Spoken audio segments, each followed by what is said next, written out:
Welcome everyone. Welcome everyone. This is MogTalk 102.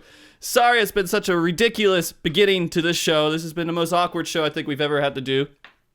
We've had a very interesting situation over the last 30 minutes of trying to get this show to get together. We have some wonderful guests today. And today is MogTalk 102. We're going to be talking about gear in Final Fantasy XIV. We called the show, of course, the Gear Carrot. It is April 1st. It feels like it's April Fool's. It definitely is April Fool's, but none of this was planned. I'm very sorry, everybody, for all the frustration we've had here. But before we get too deep into this, if you guys are unfamiliar with MogTalk, MogTalk is a show based on Final Fantasy XIV and many different aspects of it, whether it's Chocobo Racing, talking about Savage Raiding, or just talking about the game in general and certain aspects of it, like gear. And we have two guests on here. First, I'm going to introduce our last second guest here, who some of you guys sat there in chat screaming for him to be on the show. And so we made it happen. He woke up, and now we have the Yuki Hellscythe. I think people call you the Yuki God, right? Is that right? I think they call me the Yuki the fanfic writer. But please don't let's not talk about that part. I mean, can we get into it at some point? Preferably not. Okay. All right. Maybe at some point, dude. All right. Let's go ahead and do this introduction for you. This is the first time you've been on the show. Who are you, Yuki? Tell me who you are. So I'm part of a raid group called My Dragoon Has Disabilities, and okay, we do a lot of times we basically do a couple of speedruns just kind of for fun. And I run a free company in Leviathan called Vanguard. So if you ever stop by, come by and say hello. Okay. Yeah, and that's basically it. This is basically my first MMO. No, really? I've never played anything. Like, I played RuneScape, sort of. Oh, okay. And kind of like AFK mind shit. Yeah. But RuneScape is like a good I don't think one. that really counts much. Yeah. It counts for a lot. Apparently, Rios, that's what he does right now in his downtime, as you said last time on the show. So there you go. And also, that was your MMO experience. That was my next question. Is like, what kind of MMO experience you have? But this is your only MMO. That's pretty awesome. Pretty much. Okay. Next, we have on the show here, Mr. Shaman Arc. We called him Professor Arc. He came on the show around the beginning of the show and has been with us a lot. Always really good, insightful conversation. How are you doing, buddy? Doing pretty good. Yeah? Yeah? Pretty good? Pretty good, yeah. That's how I would put it. It's been kind of an interesting start here, man. We're just sitting and bullshitting for about an hour. I'm just waking up from the last 30 minutes here. Yeah, no, it's fine, man. Real quick, could you give everyone your MMO experience so people know kind of where you are with MMOs? Yeah. So I've played like the more popular MMOs that I've played is Final Fantasy 11, Final Fantasy 14, obviously, and WoW. Like some of the more like kind of MMO stuff would be like Phantasy Star Online and things like that as well. Like Lord of the Rings. Like I've been around for like a bunch of smaller things, Aeon, Terra, stuff like that. But for the most part, the three I listed, those are the ones that I've actually kind of like dug into and enjoyed a lot. Okay. Nice. Okay, so I just want you guys to have kind of an idea where both of these players stood with just MMO experience when we start getting into this discussion, and we're going to be talking a lot about gear and kind of why it's the way it is in the game. And this was just an interesting conversation that Arc was actually talking to me about way before we announced this show, kind of how it is a carrot for people in the game. This is what drives people to do content half the time. And there's a lot of different things that we can talk about with it. But without too much further ado on here, one of the biggest things that sparked this conversation was, of course, Diadem, right? So that's not necessarily the topic of the show, but it is a very interesting point because they did some interesting stuff with gear in Diadem recently.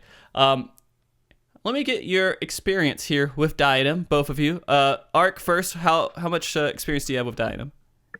So I did I've done about like just 3 hours of it, to be honest, like 1 hour sessions each. Like I did the full hour of each one just to kind of like, I mean, I did a lot of the original Diadem. And I like, though there are improvements, like compared to what the original Diadem was, like this feels a lot more of what they should have probably done in the first place. It didn't feel different enough to kind of like be like, oh, this is a new experience for me. It's like I've kind of done this before. It just feels a little bit more organized, but still very disorganized.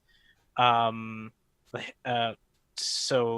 yeah, again, just went around doing fates, essentially. Got the materials to like get have a chance at loot similar to the Palace of the Dead system, where you get the sash, the cat, what are those called? Whatever they were, the little bags or things. Oh yeah, I don't even remember. What are they called? Well, whatever. No idea. I can't remember at all. I haven't done it in a while, man. That's funny. I don't. I remember. really haven't. Oh, jeez.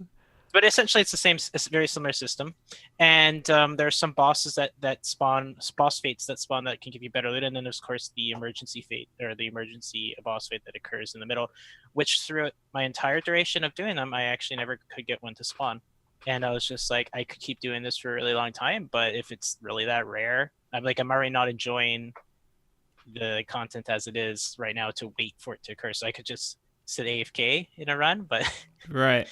yeah, I mean, there's a lot of other stuff that happened, but like that's kind of a good summary of like my experience there. And the loot's still very unrewarding too. Very unlikely that you're going to get a good piece of 280 loot unless you grind it out, like put a lot of time into it. Mm-hmm. And that's 280 non-weapon too, is what I'm talking about. I'm pretty sure the weapons are very similar in how rare they are to get. Okay. All right. So Yuki, what's your experience with Diadem? Well, I did it a couple of times when it first came out, and honestly, at the moment, I thought it was kind of fun. But what ended up happening was what we would do is we would go in and we would kind of just do the first couple of missions that you're required to do, just for those 10. They're called lock boxes. Yeah. Okay. Just for those 10 lock boxes. Yeah, that's and then that would be it. I would just AFK there and wait and see if an emergency mission would spawn, because that's basically what the carrot was. That big weapon. I don't really care about anything else. I'm already 270 on everything. Right. So I don't need anything else. So actually, I have a quick question for you. With a 280 weapon, is that really, like, at this point in the game, something to encourage you to do? Like, not the at content? All. Yeah, like, it's not just so like weird. All right, so let's introduce a 280 weapon after end game's already done, and it will help you do nothing but maybe do speedruns faster, right? And then, but speedruns, I think, are dead. They're absolutely dead. Yeah. It was dead the second we data mined that weapon. Yeah. And that's depressing. Okay, so they gave us this weird carrot about let's go ahead and farm to get this really super strong weapon that's not even going to matter when the expansion comes out. There's like the only use you're going to get out of this weapon is the next 2.5 months of farming content you've already bashed into the ground for the last 4 or 5 months, right? I mean, the thing I find about players, people in general, they like seeing numbers go up. They like having, if they get this weapon, they have then their numbers just go up, and I think that's enough of a carrot for them to try and get it. Until they realize you kind of just what I do right now. If I ever go into Diadem, is I go in, I open up The Witcher 3, and I just play The Witcher 3. Really? And I have ACT tell me every 9 minutes, you're about to get kicked from the instance, move. Man. That is how you do Diadem right now. Oh my god. So I didn't even think about that. That has to be true that people are doing that. Just getting like you don't even need ACT to do that. You could just have a little timer off on the side telling you stuff, right? It's not good. Right. It's not good that the content essentially locks your character from actual use. To basically to get the best thing in the game you can. It's just it's like your character's just locked up. You don't really need to do anything with him. Just you have to invest the fact that your character is unusable for an hour, and at the chance of a boss spawning that you can actually do the weapon. And Yeah. hey, go play another game while it's running. I mean, that's insane. Like, this content. So what was going through the developer's mind when they were making this, right? They were just like, I want people to. So Diadem, in its essence, they were like, we want to make content people can go in there and just have fun and go do whatever they want to do, and it's like an open world Final Fantasy 14 kind of experience, and people can go out and have fun. But then it turned into this AFK piece of content.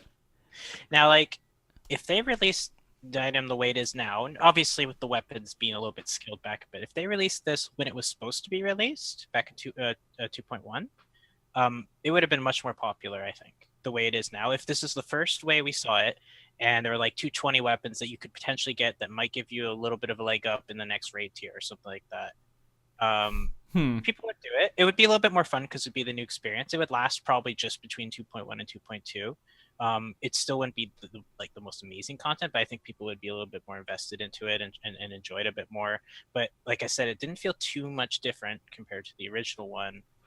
Just different enough for me to enjoy it for a little bit. And it's like, this is better. This is definitely the way it should have been, but it still feels very similar.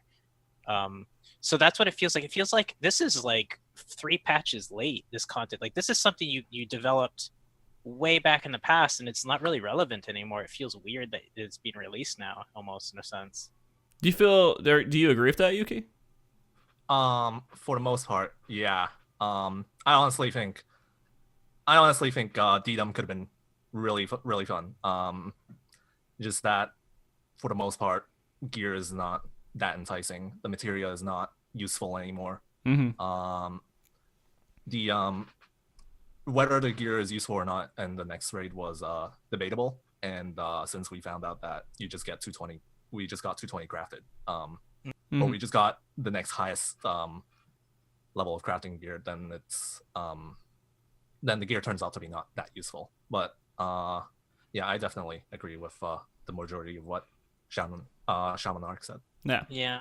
Like, I mean, the way I felt about this entire tier, and it kind of was creeping up on me since Midas, was that, this crafted gear is enough for me to clear all the content in the game. And the only reason I could ever want more gear is to clear content slightly faster. And I was like, that's weird, actually. Like, I don't really need... These rewards aren't actually providing me with that much value. Like, none of it is. So I was like, I could just farm normal mode, and if I have any kind of interesting gear, if that's my motivation, I can get that, like, everything I need from gear from like non-difficult content or content that doesn't require as much time, because the crafted gear just replaces it the next tier up when I actually need it. And so that's a very strange feeling that I was having. I was like, this is a little weird, actually. This has happened twice now, and the second time it occurred, I was like, oh, I know this pattern, and I'm going to exploit it. And I'm just gonna, like, crafted gear is enough, and I don't really have to worry about loot anymore. Then Diadem comes out and it's like, well, what, like, that 280 weapon's great, but when the expansion comes out, I'll probably get a 280 weapon pretty quickly. Well, I mean, so this is a part where the gear carrot fails, right? It's not really. They try to put it in there, but it's not really good for the game. For both the players and the game in general, it just doesn't make sense to have something that strong. Even if you're just starting, let's say we just start up and we want to get to the in-game content right now before the next expansion comes out, and we just said, I want to experience it. This wouldn't be something for them. Materia, maybe, right? And so it gives them more access to materia because on the market board, the prices go down and everything else. But there's absolutely no reason to try to farm it for that 280 weapon. And the 280 weapon is just to get really hardcore players in there, and it's just they have to have it because they want the higher stats. They're like, screw it, there's a chance of me getting something super powerful, so I might as well go in there and do it. But it invalidates the carrots that they've already earned, such as Relic, right? I mean, I always thought of Relic as a glamour item this entire expansion. Yeah, I agree with that. Yeah, Relic was 100% a glamour item. You're going for the Relic as like some kind of like actual weapon that you plan to use for content. You're bound to be disappointed, unfortunately. Like, you might have gotten a small increase at this point, and then the 280 weapons like just kind of like kicks you while you're already down. But yeah, it's a glamour. That's what the Relic is for. Because I always thought the Relic turned out to be one of those things that you go for because you need you have time to invest into it. You may be lacking like overall skill in the game. You may be lacking something else, but this is a reward that someone, if they just had time, could get, right? And then they could Even if you just played the game naturally, you could pretty much finish a whole relic.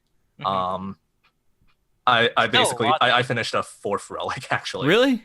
just by doing beast tribe quests and doing roulettes, I managed to get all the way to a 4th relic, and I just kind of did it because I can. Mm-hmm. That's basically what still ended up pretty happening. hefty time investment, even if it's It is. you have to be continuously It playing. So it's like if that's, it's like the reward is still just not too big for, like, again, the glamour is great.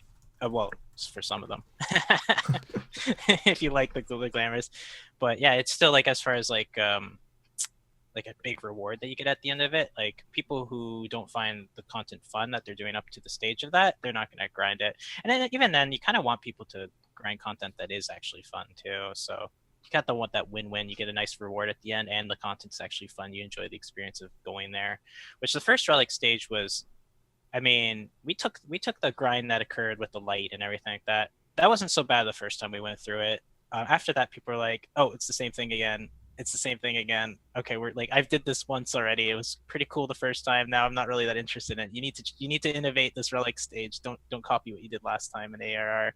Everyone was pretty happy in ARR with how the relic went, right? Yeah. But it has to change. They can't keep the same pattern going. So let's take a second here. We have a special guest in chat, and I feel like we should address this.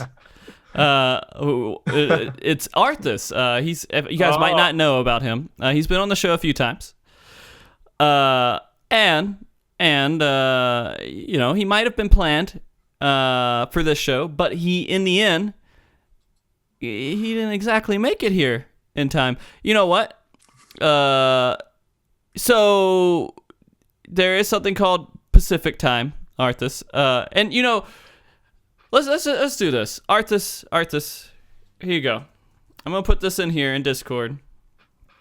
All right, or in Twitch. Arthus, join the Discord. Go to the green room here. And no, Yuki's staying on. Yuki's going nowhere. Yuki will stay here. And we'll have this little conversation right here with Arthus about everything going on here. And I feel like this will be good. This will be good. This is going to be a sidetrack moment of the chat. All right. You're gonna put him in the green. He's gonna go in the green room, and you're just gonna be like, "I'll bring you in when I feel like the time is right." When the time is right. Yeah. All right. When the time is correct. And so, to be honest with you guys, the main reason I want to talk about Diadem wasn't, the content's whatever, but the idea was just the fury everyone had when it came out because of the 280 weapon was pretty huge.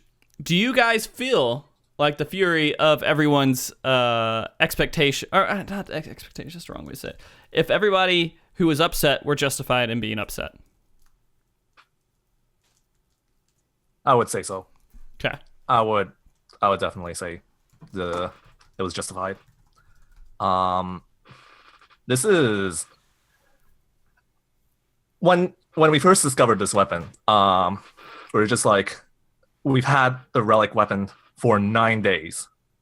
We've managed to use it for 9 days. Mm-hmm. And now there's something better. Why is this extremely RNG heavy weapon here? Right. And who is it for? We still don't know who this weapon is actually for. Right. Because raiders don't care. We actually don't care. All of the hardcore speedrunner raiders that I talk to, they're not going to bother with this weapon. Right. Because it's literally impossible to get a weapon for your own class. Mm-hmm. It's like less than 1% chance. Well, the other part about all this is that speedrunners, they deal with RNG. This is part of the game, right? Yes. But this is one more layer of absolutely ridiculous RNG they have to deal with in order to be able to compete and be a speedrunner. Now, Square Enix doesn't care about speedrunners, and that's obvious. No. And they shouldn't have to. They shouldn't. But this just discourages that community completely. So yeah, anyone who speedruns just like, screw this. I don't care anymore. All right, let's get Arthus in here. Arthus, can you hear me?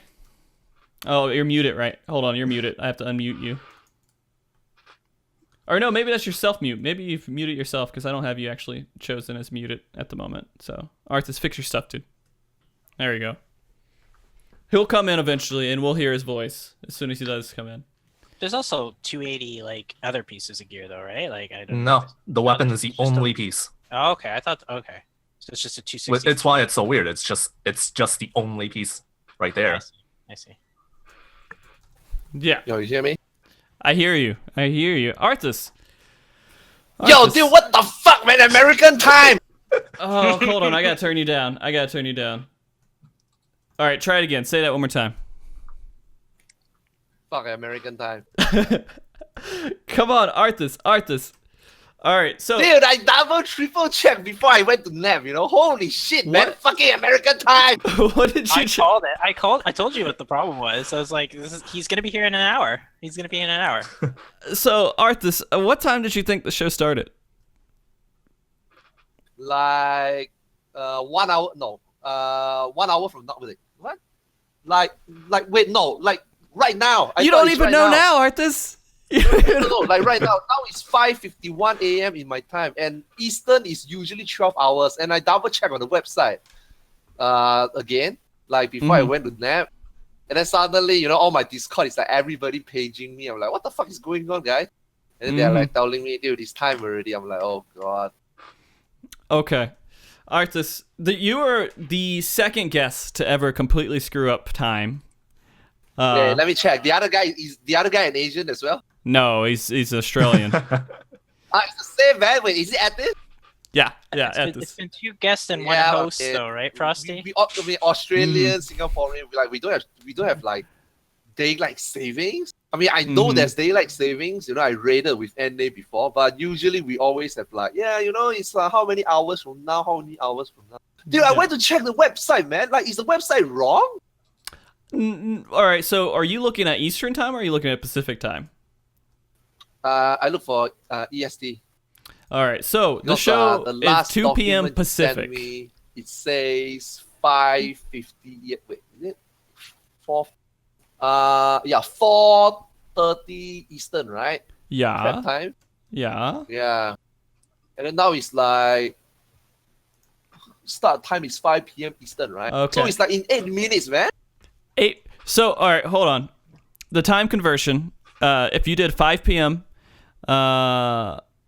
Eastern time, and you converted that to your time zone, does it add up? I mean, I guess I checked the wrong time. It could be as EDT instead of EST, you know? Yeah, honestly. exactly. Yeah. But, yeah, I mean, yeah. it's... I think I should be checking EDT. So here's what you could do. You say, what time, 6 o'clock New York versus what time in your time zone? And that would probably get it. Oh my god! I Future hate advice. American time, man. I freaking hate American time. It's okay, I do Time too. zones with a MogTalk. It's another time zones topic for MogTalk, right? Yeah. Yo, what's up, man? You've had- Guys, you've what's had up? 3 I'm shows sorry, on man. time I'm really zones, sorry, I man. I mean, after the rant, I'm really sorry. Now, you know, after I come down, the collective me says, yeah, man, guys, you know what? It's half of my fault, you know? As half of Arthus, take full responsibility right now. You gotta take full responsibility, Arthus. Okay, it's my fault that American have shitty time zone. Okay, I'm sorry. All right, we're in the show right now. I have Yuki who replaced you. Yeah. But we'll keep you on voice. How about that? Does that sound good? Yeah, sure. Good, cool. That's cool. Okay. And we got Arc here with us. Are you familiar with Yuki Hellscythe? Arc or Arthus? Yep. Yeah. So are you guys friends? Yeah. Really, Yuki? Do you know who Arthus is? Yeah. Okay, I go to his stream all the time. Okay, all right, cool. So you guys are already good friends. You know each other. We're good. We're in a good situation. So Arthus, we're talking about Diadem, and we're talking about our thoughts on it. Arthus, I'll go ahead and let you get your 2 cents in here on just a couple of seconds on here. I'm not gonna give you too much time. But Arthus, what's your thoughts on Diadem, dude? Wait, like generally just Diadem? Or Diadem like specific? in general, yeah. Just your general thoughts on Diadem right now. Okay, I feel that Diadem. it's something new. I mean, it's something new that is made new again. The original Diadem, I thought that the idea. Okay, let's just say Diadem by itself. I think the Diadem is a great idea. It's like, Okay. you know, a lot of people wanted something like, you know, not really like a new map, but maybe an instance where we can go in, you know, go crazy, do everything. Like, you know, we have, and like Dynamis in Final Fantasy 11, we kind of, all of us has been yowling for something like that. And I think eventually, I mean, it didn't exactly pan out to be like that, but I think that they tried and they changed and they also integrate like gathering in there. So in terms of it being a new system, I thought it's really great that, you know, you can kind of really do everything. But I'm not sure whether at the end of the day, is this what the player wants, you know? Because I mean, if I were to compare it to what my original argument is, like, you know, it everybody wants it to be like Final Fantasy 11, but I'm not sure. I mean, obviously, I can't explain everything because I don't think every one of you played 11. But I would say 11 is more gear oriented, and for some reason, Diadem is gear oriented. But I just feel that it's the wrong time because we already have a catch-up patch that is supposed to be, you know, letting you get the gears that you probably missed out, or gears that fill into, you know, lets you get back into raiding where maybe you are missing out. But Diadem kind of like doesn't do both. Number one is too for this current Diadem is way too late coming into filling up the gap, so-called catch up. It's already, I would say, what, 3 months or 2 months late already. And then they give you gears that is, you know, I mean, I don't want to say super powerful. Let's just say pretty powerful. Okay. But at a very random way of getting it. Let's not sugarcoat it. At a very stupid, boring way to get it. Right. You know, so I think they don't go along with what they initially supposedly should be doing. I think that, you know, if it comes out, and I think that they wanted it to come out in 3.5 instead of the 3.55. I think in 3.5, if it comes out, it can actually be a little bit better. But I don't know how they're gonna. I honestly don't know how they're gonna balance it, because if they already plan for 280 weapons, even if it come out in the catch-up patch, people is gonna go crazy as well. You know, right now we already have people going crazy. But if you were to come out in 3.55, you come out in 3.5, I think people will still go crazy. I just think that it is something comes out in the wrong time, and yeah, it just doesn't feel right. Diadem in the whole just doesn't feel right. Okay. All right. I mean, there's just one thing to go on what he was saying there is that, like, the balance of, like, how do we prevent everyone just from exclusively farming that content regardless if they find it fun or not. I know Arthus did do some World of Warcraft. You know about Titanforge system, right? Like, if the Void Arc, the new Void Arc that came out, or any of the Void Arcs had a chance to had just as rare a chance of giving these weapons or something equivalent, but it was just as rare, then you could choose to do Void Arc instead, or the new Primals and stuff like that. Like, that's kind of like the stuff we were talking about in the gear. That's a good one way to balance it so that this content just doesn't dominate regardless if you find it fun or not. So this is actually a good point, and I want to bring this into the discussion here. Is, all right, so right now, certain spots have certain ways of giving gear and everything else. Diadem obviously is a big RNG spot for it, but let's take that concept and apply it to everything.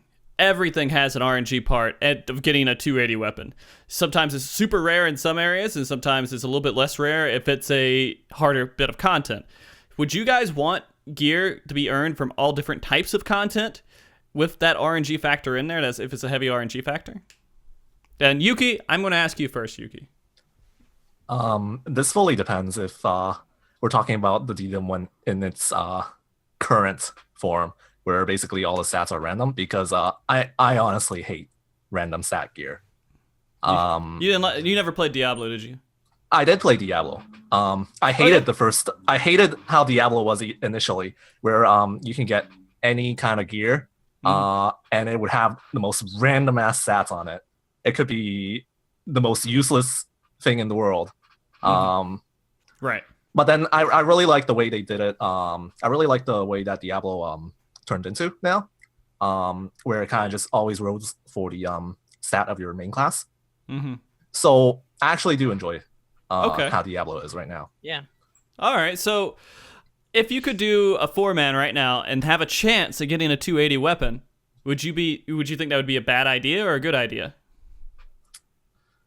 I would start asking what would be the point of me raiding.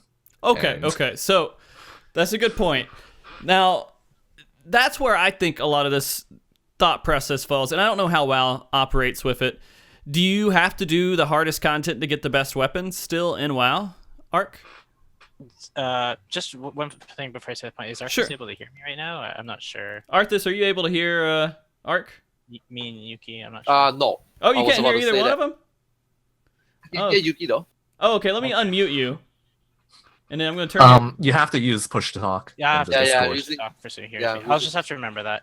Anyways, so you're just talking about how does WoW deal with that system? So what it is that the more difficult the content is, the more reliable you are able to get the highest loot in the game. But you do not need to do the hardest content in the game to get the best loot in the game. It's just the more reliable way. So as difficulty goes up, the chances of you obtaining the best loot in the game goes up as well. So Okay. that's how the system works. So it's just a way to kind of favor your RNG a little bit more. But then honestly, rating at the hardest level in WoW as it currently is only for enjoyment purposes. It's not the best way to gear up because you can do easier content faster. Okay, so you could do... So, the most savage... Mythic, right? Could you get Mythic gear from doing a 4-man dungeon? So you're mixing two terms here. So when you say Mythic are you talking about difficulty in Final Fantasy 14 or WoW? in WoW. Okay, so it's a 5-man dungeon, but yes. Yes, you can, especially with their scaling dungeon system. If you scale it up to the cap of gear you can get, and then you get a random roll for it to upgrade even higher, you can absolutely. I've seen people get the cap of eye level gear from those dungeons. Now those are actually can be almost as challenging as the hardest raid in the game. But just that being said, you can also just very, very, very rare for it to occur, but even just doing it, even without doing the scaling dungeon system, you can still get the best loot in the game. It's just very rare. Probably as rare as it is to get a really good 280 weapon for your class. Okay. But, yeah. I mean, again, and it's similar to Diablo 3 system. It is based on your spec that you currently have selected, so you don't have to worry about getting some other class's weapon, which you can't even play another class. All There's right. swap in the game, so yeah. So with that explained, Yuki, or would you be okay with the best gear in a game being able to be dropped from everywhere? Even if it's like a 0.001% chance. I guess so. I would probably be okay with it. I'd probably not raid as hard as I do now, but I'd But would probably you have be more okay fun? with it. Would you have more fun though? Because there's always that chance. You're thinking, oh man, there's a chance I could get something really, really good from this. Even though you might not get it, but there's a chance of it. I think I would be more resentful of the person who got it. Would you just get really Someone chance? did never get it. One experience I find is that people, when you play with like new players who come in, or you're more willing to do content that's older and stuff like that, it seems to be people are a little bit more on the same page because there's a reward for everyone when you do it. It's very nice for because right now Final Fantasy 14 is extraordinarily hard for me to keep my friends interested in the game, and because unless I basically invest all my time into them and don't do any content that I want to do, because it's rewarding to me. If there was any content like that at the time, there isn't right now, but if there was, right, it's very hard for me to keep my friends invested because I have to, like, what I'm gonna do Satasha normal mode, right, or something like that, right? I know it sounds crazy to be able to get upgrades or good loot from there, but even if it's just a rare chance of it occurring, it does still motivate me a little bit more and makes me enjoy the experience. It's like, well, I mean, there's always that chance I could get something. Obviously, this content isn't the best place for me to try and roll those dice, but like, there's still a chance. And now I don't mind playing with my friends a little bit more and doing more casual content, and then it kind of passes down. Or maybe even not your friends too, maybe just strangers who need a little bit of help or something like that. Then your It's friend gets the gear and he drops it on the ground because he doesn't know what to do with it.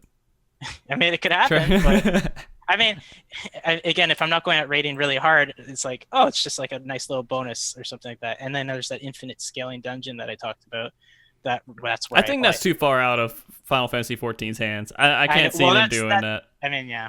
It came from Diablo 3, right? So if anyone's played Diablo 3, very similar to the Rift system too. Yeah. I really enjoy it a lot, but yeah, I don't. That's pretty far off of Final Fantasy having something like that ever. So that's not like the main thing here. Like obviously, Final Fantasy 14 is a less modern is a more modern MMO, but it's not as old as WoW. So it's gonna take a while for them to catch up. Yeah, But Arthus. the gear system, just in general, is something they need to update next. Arthus, can you hear us now? Are you able to hear everybody? Yeah. I'm hearing. Okay, excellent. Arthus, you have experience with WoW, right? And Legion. Yeah. Do you kind of agree with some of Ark's points here? Yeah, but I mean, for final, the difference between the Diadem random stats compared to WoW, is that the WoW also have item level difference, not just stat difference, also item level difference. But I think the main difference is that I hate to say this, but WoW stats are more versatile compared to Final Fantasy 14. Like when your tank get parry, sometimes you frown a bit and say, "Oh, what could have been if it's something else?" But even if you are a tank and in WoW, if you get parry, it's not that bad. It works differently, and then their version of determination. I forget what it's called already.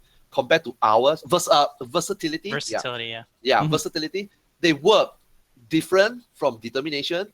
Their crit work different from our crit. Their DPS crit works different from the tank crit. So even when in WoW, even if your tank or your DPS, even if you don't get the so-called, they also have stats way like which is better than one another. But the difference is not that big compared to Final Fantasy where crit is everything.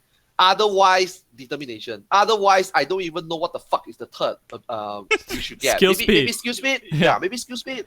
But the difference is so huge that if you don't get crit, usually you just, But in WoW, whatever stats you get, there is always a silver lining and say that's not so bad. I can get bad RNG here. I can get better RNG overall. But at the end of the day, as long as you get the appropriate item level that you want, obviously the highest or the legendary, usually you're okay with it. Disregard the stats. So the sub stats is in the WoW system is like, if I get high item level, then I look at the sub stats. But even if the sub stats is bad, usually that's fine. But in Final Fantasy 14 if it's not crit and determination, this piece of gear is useless. Something like that, So that I think that's the difference. I think that's the part where WoW did pretty well. But again, though, they come from, WoW been through all the times, they went from, very old school MMO system until what they are today. So they adapt really well. But being said though, am I a fan of RNG stats? I kind of agree, Yuki. No. Random drop is already pretty punishing already. Okay, let's say this. I like to say this in every MMO I play. Luck is not equal to difficulty.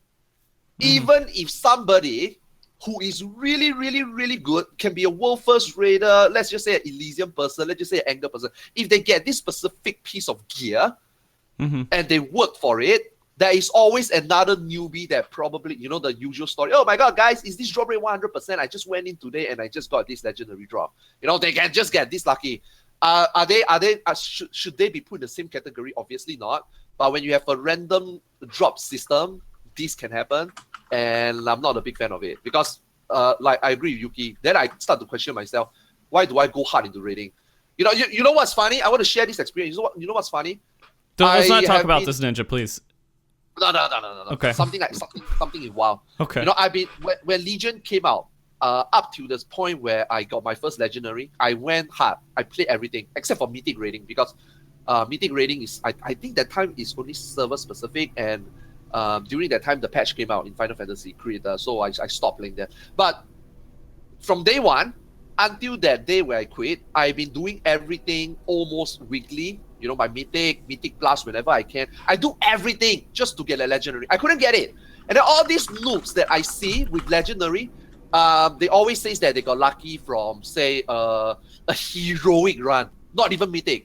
And then one day when I start going hard at it, I'm like, you know what? I'm just gonna log in every day and just do world quest, aka Final Fantasy Fates. Okay, you go to this area, you do the objective, you go in turn it, and end up I got my legendary from the Fates. So I asked myself, why the fuck do I even do Mythic every time? Why the fuck do I get the chance of always do Mythic Plus when I can with my friend? When I can just randomly do a world quest Fate, like a world quest like a Fate. Go to here, solve a puzzle, and then I got my legendary. Then I'm like, okay, this is bullshit. This RNG drop is already bullshit. Let's not go into RNG stats. I got a very shitty legendary as well from that. So on top of already shitty stats, I have to go through shitty RNG. Not a big fan. I'm not a big fan. Okay. All right. So that's actually kind of an interesting point. When you say, hey, I don't care about doing mythic dungeons anymore because I can just get it from doing, stuff that I can brainlessly just hit a whole bunch of times and eventually get something. I mean, really that just comes down to balance, right? If you could go into mythic every single time and you could get a good chance of getting gear versus going out and doing a fate where you have a 0.1% chance of getting gear, you'd still do mythic, right? Because it's a guaranteed way of doing it.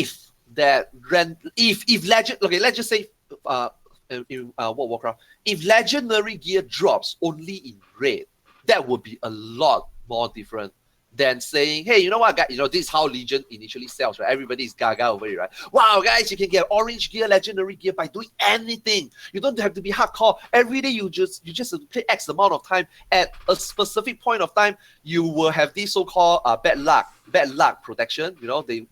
Every time you do something, if you don't get it, the chance of getting it tomorrow, the next time, increase by X%. Okay. If this piece of legendary gear would be in grading, I think if it's an RNG drop, I think that's fine because, of course, that includes if raiding is not locked behind weekly. We can go in every time and do and grind the hardest content. I think that's fine. But I think in modern MMO, will they ever do that again? Will we see something like that ever again? I very highly doubt so. I mean, even World of Warcraft take this route. As good as I would say the World of Warcraft system has a lot of pros versus than cons. Even if you were to not be a World of Warcraft fan and you look at it as a whole picture, you can kind of say that even game like World of Warcraft is going this route. So it's not just Final Fantasy 14 coming up with Diadem and do things like that. Even World of Warcraft, as such a high respected MMO, is also going this route. It's sadly just how the modern MMO is right now. Okay. All right. So it sounds like you're just really against it in RNG. I'm just not a big fan of RNG. I've been through my fair share of RNG. Like in 1.0, there's RNG. I mean, people who play 1.0, you should know Dark Light. Your item level, what is it? It's 70, 90, 70? I forgot. Dark Light was 70. 70, yeah, 70. In 1.0, it was the prestige gear. If you were to wear one set of that, if you were to wear a body piece of Dark Light gear in town, everybody will look at you and say, holy shit, man, where the fuck did you get that? You already need, you need to be skilled to meet the objective for the chest to drop, which is already very difficult. On top of that, you need to battle a 1% drop rate. Oh my god. I got all my Dark Light. I grinded 3 months to get all my Dark Light, only for it to become fucking worthless in 2.0. I'm not regretting because it gives me a platform of grinding. I love to grind. I actually miss that Dark Light thingy because Dark Light is really the best. You cannot find. There is no second tier. The second tier is item level 55 gear in 1.0. And Dark Light doesn't drop every single slot. You don't have a pants. You don't have accessories. So you still kind of appreciate crafting gear, crafting rings, crafting pants on top of your Dark Light other pieces except for pants. So the balance was pretty good. The RNG drop, I'm okay with it. It's just that right now, once they release a Realm Reborn, you just don't see that coming in again. That's why suddenly when Diadem not fully but kind of adopt this system, RNG drop on with newly, something new coming, which is the RNG stat, it wasn't accepted. Even by myself, after I said about the Dark Light, even by myself, it just feels out of place. For Diadem, it just feels out of place. I mean, after they go through everything and then suddenly come back, and like, huh? What? Do you know what?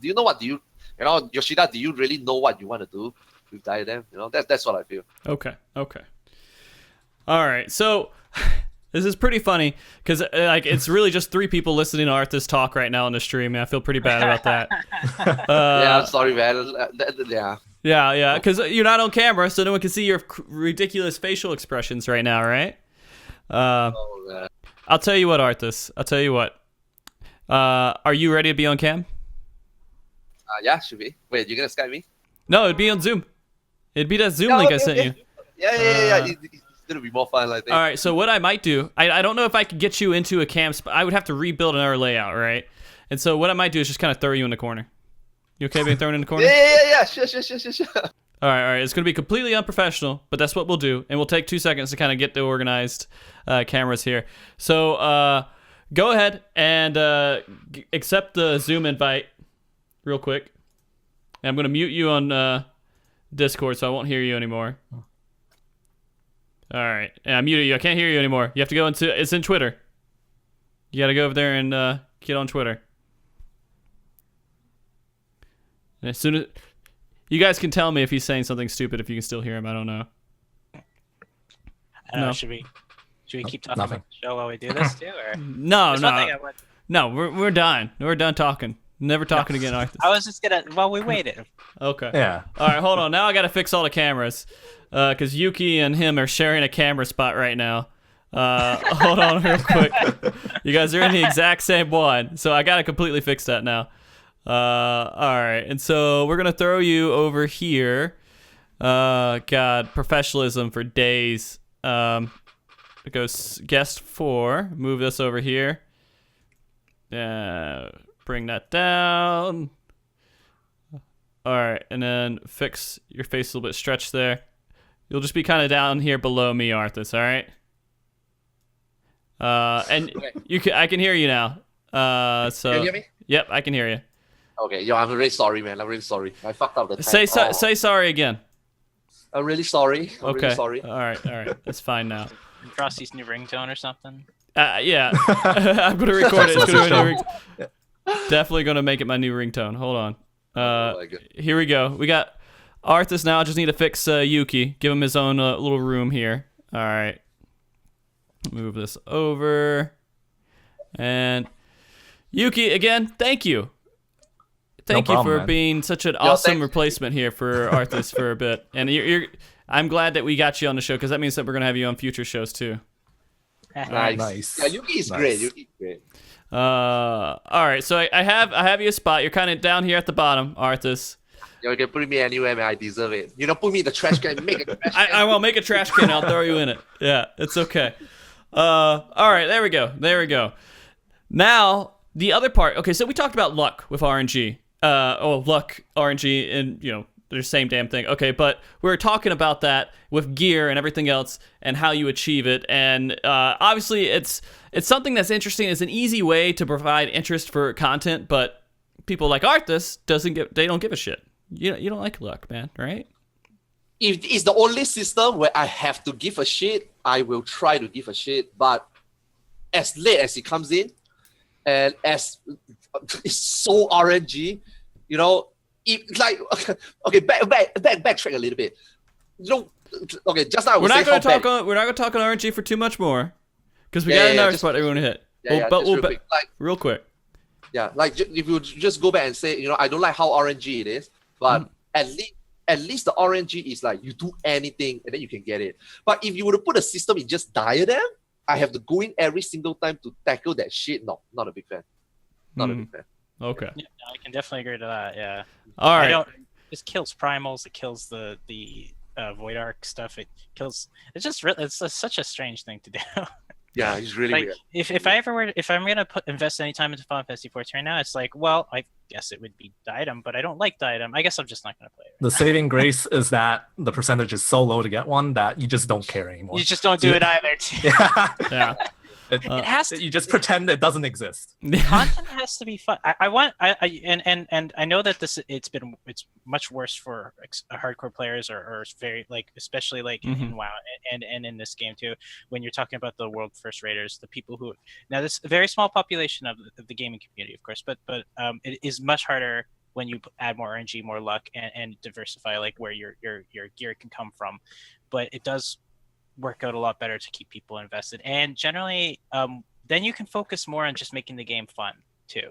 It's like, I will invest players, like, you will get loot no matter what as long as you keep playing the game, but also let's put some time into making the game fun. And I kind of wanted to just before we kind of forgot about like the 280 weapons, and one point I want to make is like because he just kind of said, why is Diadem the only place that has this loot system or has loot that comes like this? Why doesn't like, I never understood why PvP you can't get a 280. Why can't you get a 280 weapon for being like the top of a end of a PvP system?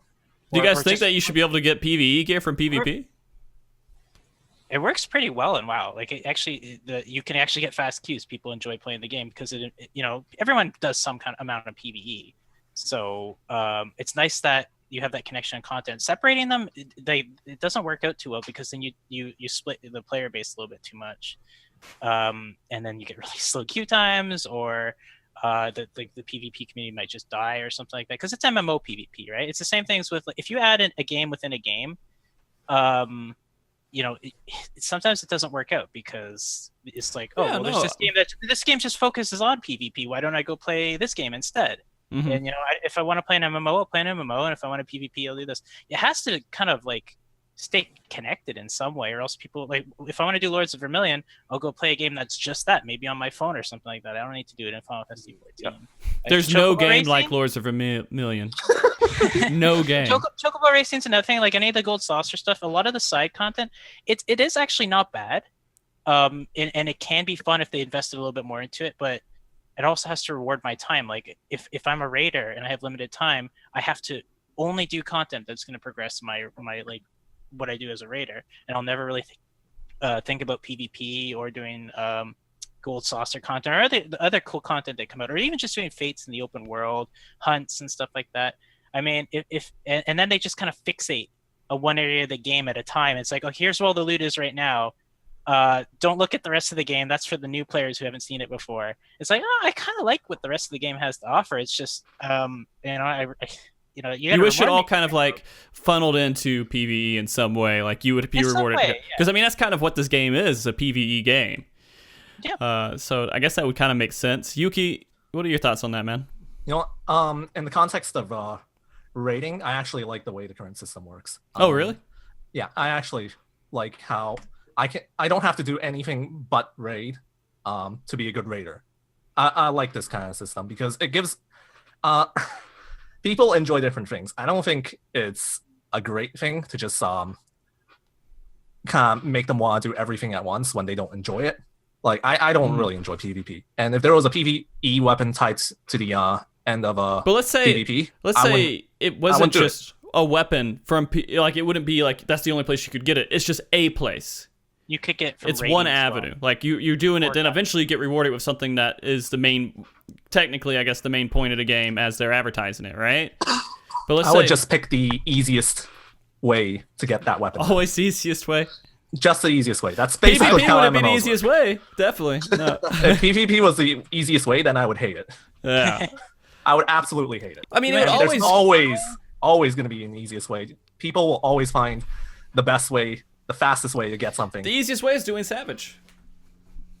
And if it stayed that way, where the easiest way was always Savage, you'd probably just do Savage, right? Yeah. And that's fine. But then if you wanted to explore this other content, you're not losing time of your playtime to do this other content. Like if I want to do Chocobo Racing, I'm not going to fall super behind. I mean, I may still. I mean, it's RNG kind of focused at that point, but I mean, I'm not going to fall as behind as if it gave me nothing. And doing it in the end, when you're done with Chocobo Racing, what do you get? What do you? Well, you get like a leveled up Chocobo Race. You don't race other people. You only race bots the entire time you do Chocobo Racing. There's no other people. There's no challenge. There's no ranking board. There's nothing. So Chocobo Racing, what do? You just do it, and you're like, man, I kind of enjoy it, but I have to go raid. I have to do other things. Think about if you did Chocobo Racing and then at the end of it, and the time investment was pretty heavy, maybe not as crazy as the Relic, and then you get like a current piece of gear, and then it's just a Chocobo piece of gear. It's like a Chocobo staff. Yeah, you get Chocobo armor.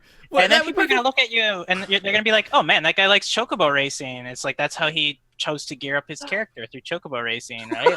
Like, right? Like, but that's like, it's kind of that's a But flavor. it wouldn't to be that. the easiest way. It would be kind of difficult. If you're Not good at Chugbo necessarily. Racing, it would still be like more difficult than just doing Savage. But in the end, you got like this feathery Chocobo gear that you're going out and you're raiding with now. Does that not sound enticing? Like it doesn't take away too much from Savage raiding, right, Yuki? Come on. Okay. I like the balance of it here. It's good. I'm the kind of person that likes to do everything either way, except for PvP. Okay. Oh, Well, completionist. Yeah, I never really thought of that. It's hard for Final Fantasy 14 is a tough game for completionist, anyways. Though. Yeah, talk to Chia about that. That guy does nothing but Yeah. try to get every single achievement, right? Okay. So let's talk about skill, and this is like the biggest factor because everybody feels like, oh man, I'm really good at the game. I should get the best stuff, right? That's how people feel, and I don't think that could be the only factor because if we take away all the different parts of getting gear and you're just the only way you could get it was if you were really good and you're an awesome player, that would kind of take away from the excitement because eventually you're a good player, you have everything, now you're done, all right? Does that all right? So I want to talk about that in general. Yuki, it looks like you have thoughts on your mind about it. Tell me what do you think about that as a system? This is why I started speedrunning actually. What do I do with this gear that I'm getting? Mm-hmm. It's there's no other way for me to put it into practice other than speedrunning. I don't know. That's basically all I. Because really you get have no to say. reward It's from like- speedrunning except for being the top of FF logs with your numbers, right? Yeah, but it's fun. It's something to do. It's like having a high scoreboard. That's all the motivation I personally. It's just a scoreboard, really? Yeah, it's just a high scoreboard. That's Okay. That's all I can really think about of it. There's a scoreboard in Feast. You're really trying to get me into PvP. Palace of the Dead has a scoreboard, all right?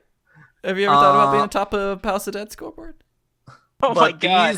the other thing about Palace of the Dead, the reason I don't like Palace of the Dead scoreboard is I don't really see a way where I can measure the score. Like there's no when I speedrun, it's pretty simple. You get a faster time, you're doing good. But in Palace of the Dead, I don't know how this scoring system works. I don't know. You kill a lot of Like- stuff and you kill it fast. The But- idea is you have to kill everything, right? And I'll give you random values Random, of yeah. numbers Yeah. when you kill stuff or something. You get just random numbers for killing stuff. It's like I have no idea how it works. I gotcha. But it feels like you're going into what the point of the game is, which is PvE. Final Fantasy 14 again, PvE focused. You're going into that and you're pushing it as hard as you can, and that's skill based, and you're at the top of a board, and that's what entices you, right, Yuki? Yes. Okay, because you're kind of proving yourself at a game that's based around that, and that's what you enjoy with the game. And so, if you got, let's say, let's take this into the other factor. Let's say we're doing a 4-man dungeon. The faster you kill that 4-man dungeon, the higher chance it is that you might get a piece of gear from it. We'll throw in an RNG factor. Let's put in a little bit of RNG and say you killed this dungeon faster than everyone else, and there's a chance that you're going to get a good piece of gear because you did it fast. Would you be happy with that type of system too? No, No? for sure not. Okay. Here's the way I see dungeons in this game. Dungeons are something that you kind of queue up for and do with random strangers. And all of this is gonna make me do is become a recluse and not want to talk to anybody except for these 3 people that I know are really good at the game. Okay. That's not. I don't think that's a great way to go for an MMO. And what'll probably happen is I'll have a dungeon static now instead of rating static. Okay. Getting into a rating static at first for me was already hard enough.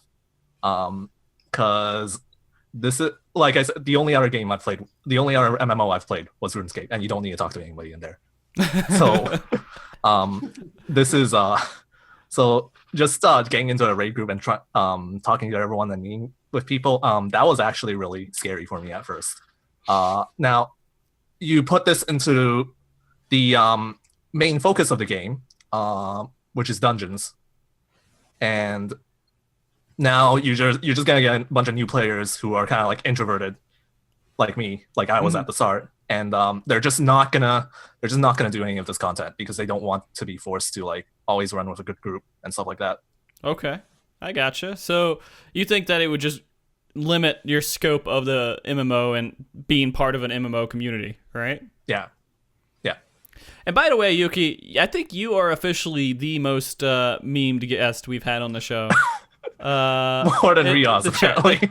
Yeah. Well, he does speed clears, so that's why. Yeah, the speed clearing community is basically just memes. That's all it is. Everyone just memes each other. If you're a hardcore speedrunner, you are literally an internet meme.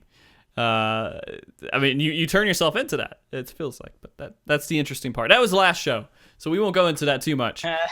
But guys, so you wouldn't be for a skill-based dungeon rewarding gear. You want it just to be in Savage. That's all you want it to be in, right, Yuki? Yes. Okay. I wouldn't. No dungeon static. Okay. I have one static to manage already. So the question that it would be is, as opposed to doing speed clears, because that's what you enjoy to kind of use your gear and skill for. What if there was some other type of content that actually rewarded you with gear? That's kind of like something to do on your non-raid nights or something like that. Because the thing that Frosty suggested, which basically being clearing a dungeon as fast as you can, and the time giving you some potential loot, would have been one idea of you could do it on the side rather than doing speed clears and then actually potentially reward you with loot. And again, I've already kind of brought up, you played Diablo 3, so you know about the infinite scaling dungeons, of course, and stuff like that. Similar system put in place that you can adjust the difficulty to whatever you want and adjust your reward and the challenge that you do. Because what I find that Final Fantasy 14 doesn't have a lot is things to do when my raid night's over, when I have things on farm. And then that's when it's like, if a group doesn't like speed clears, it's really rough to kind of like get everyone on board for speed clears, because it's an acquired taste, I would say. Like, not everyone finds it fun for forever, especially with like the way Astro cards and things work. So it's really nice when the game itself is providing you with a system that you can do on off nights with people who like to use their gear for something, use their skill for something that they've acquired, and then keep challenging themselves more. Is that like kind of like a system that you might like if that were the case, or are you really just like how the speed clears work as it is now? Honestly, so obviously speed killing's dead. So what do I do with my time right now? True. I actually kind of roam PF and join random farm parties, random clear parties, just to play around with the game, just to play, kind of learn new classes, and all that extra gear kind of helps me learn these new classes as well. I think I was doing A12S last night and as a scholar, and I screwed up all my mitigation, and people still lived. That was that's basically what gear does. You screw up, and people still live, and it gives me the experience of learning how to play a new class. But that's what I kind of enjoy. So right now the carrot for you is getting other jobs geared up so you can just play them. Not even just getting geared up. It's just learning like how to play these classes and just like going around and playing with a lot of different people. Just seeing how the raiding pug community is kind of like in NA. Okay. Yeah. Where do you so you said in NA, do you not play NA? I thought you played NA. I do play NA. Oh, okay. That's what I mean. Oh, okay. I just felt like I had to make that distinction because Arthurs always talks about how great JP pugs are. It's true. Oh my god. No, it's not true. It's not always true. Arthus, how JP can have the best gear and they still play like shit. The only thing is that people are willing to accept what it is. But I'm listening the past 5 minutes. I find it very difficult to link how skill and gear works in Final Fantasy 14, because the only way to test skill in Final Fantasy 14 right now is, like you guys say, is raiding. And if there is a category of rewarding more gears or higher chance of getting, I don't know, maybe 5 item level higher gear, if you can do faster speed, like for people like Yuki or speedrunners out there, I think that will actually help them in terms of, wow, if we were to get, let's say, a 270 gear and then we take this 270 gear and do speed running, there's a chance that we can get a 275 gear. I think that's okay. But if you were to put dungeon into this conversation, I don't know how it will work, because like Yuki was saying earlier in the previous segment, if dungeon were to drop also 270 gear, then who would want to raid? You know, who will want to? I mean, if I can raid and get 270, why would I want to? I would still raid, right? Because that means that in the end, I'm actually getting. It's fun to me. It's something. It's a fun piece of content that I can play, and I get really good gear out of it. Yeah, that's for you though. You know, for like that. That's why some people out there are willing to accept what Diadem is right now. While the four of us, I'm not sure about Frosty. I haven't heard Frosty's view yet. But for the 3.5 of us here, none of us agree. We raid as well. We do end game stuffs as well. Some of you guys even do speed running as well. None of us felt that Diadem is okay at all in any shape and form. But there's people out there willing to do that. And I can tell you that people out there who are willing to accept what Diadem is, they probably don't raid. And if let's say in the future, if the dungeons were to drop as good gear as a raiding, I'm not sure, man. Those people will probably just do dungeon. They probably wouldn't do raiding. Now, I want to bring back 1.0. 1.0, exactly what you guys were just talking about. 1.0, I mean, I told you, right, Dark Lights, there's four different pieces, right?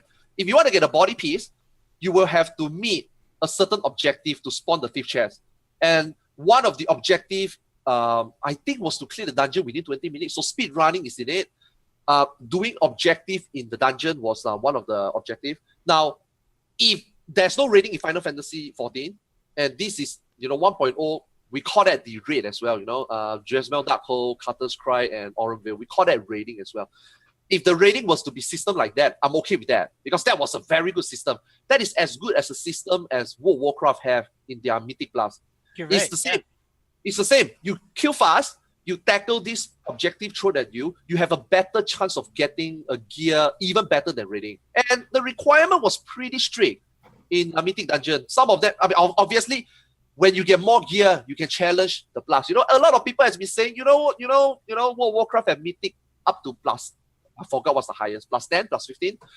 But everybody seems to miss the point. In order to tackle Mythic 15, you probably have to get gear or consistent gear enough from Mythic 14, from 13. So it's still progressing. You cannot just say that World of Warcraft have a better system because they have Mythic 15. You still have to do the same shit. You still have to progress slowly.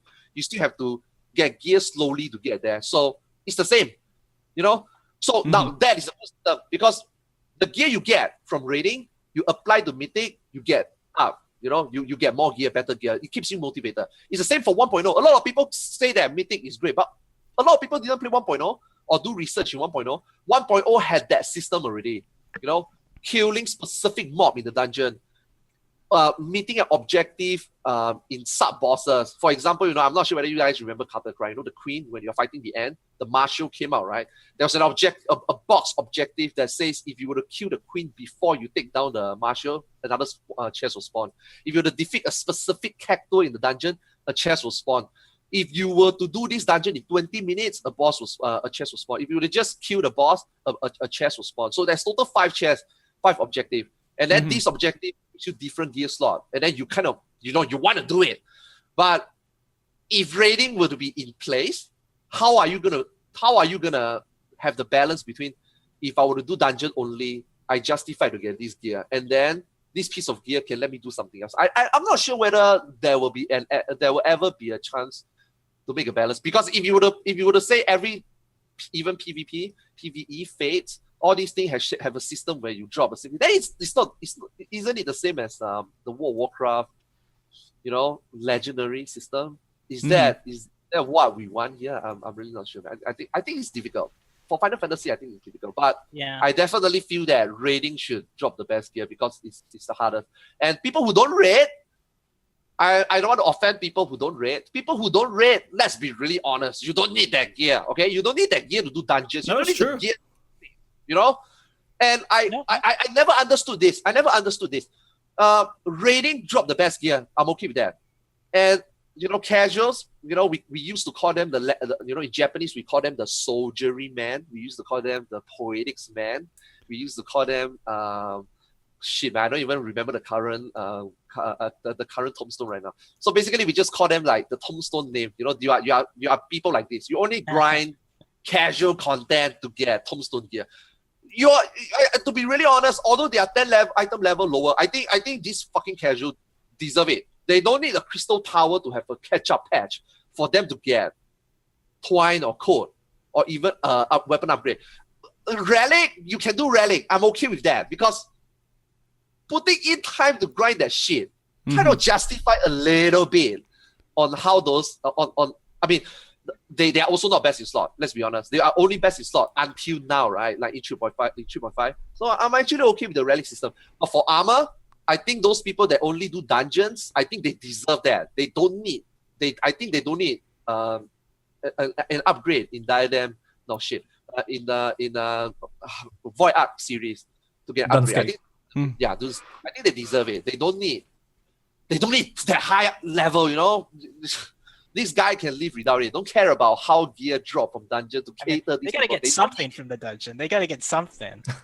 At least, they gotta give him something at least, though. I mean, the encouragement for doing dungeons right now is just getting tokens that you eventually get for gear that you build up during progression. But after you get all the best gear for progression, it's just for alts. And then I haven't done an expert in years.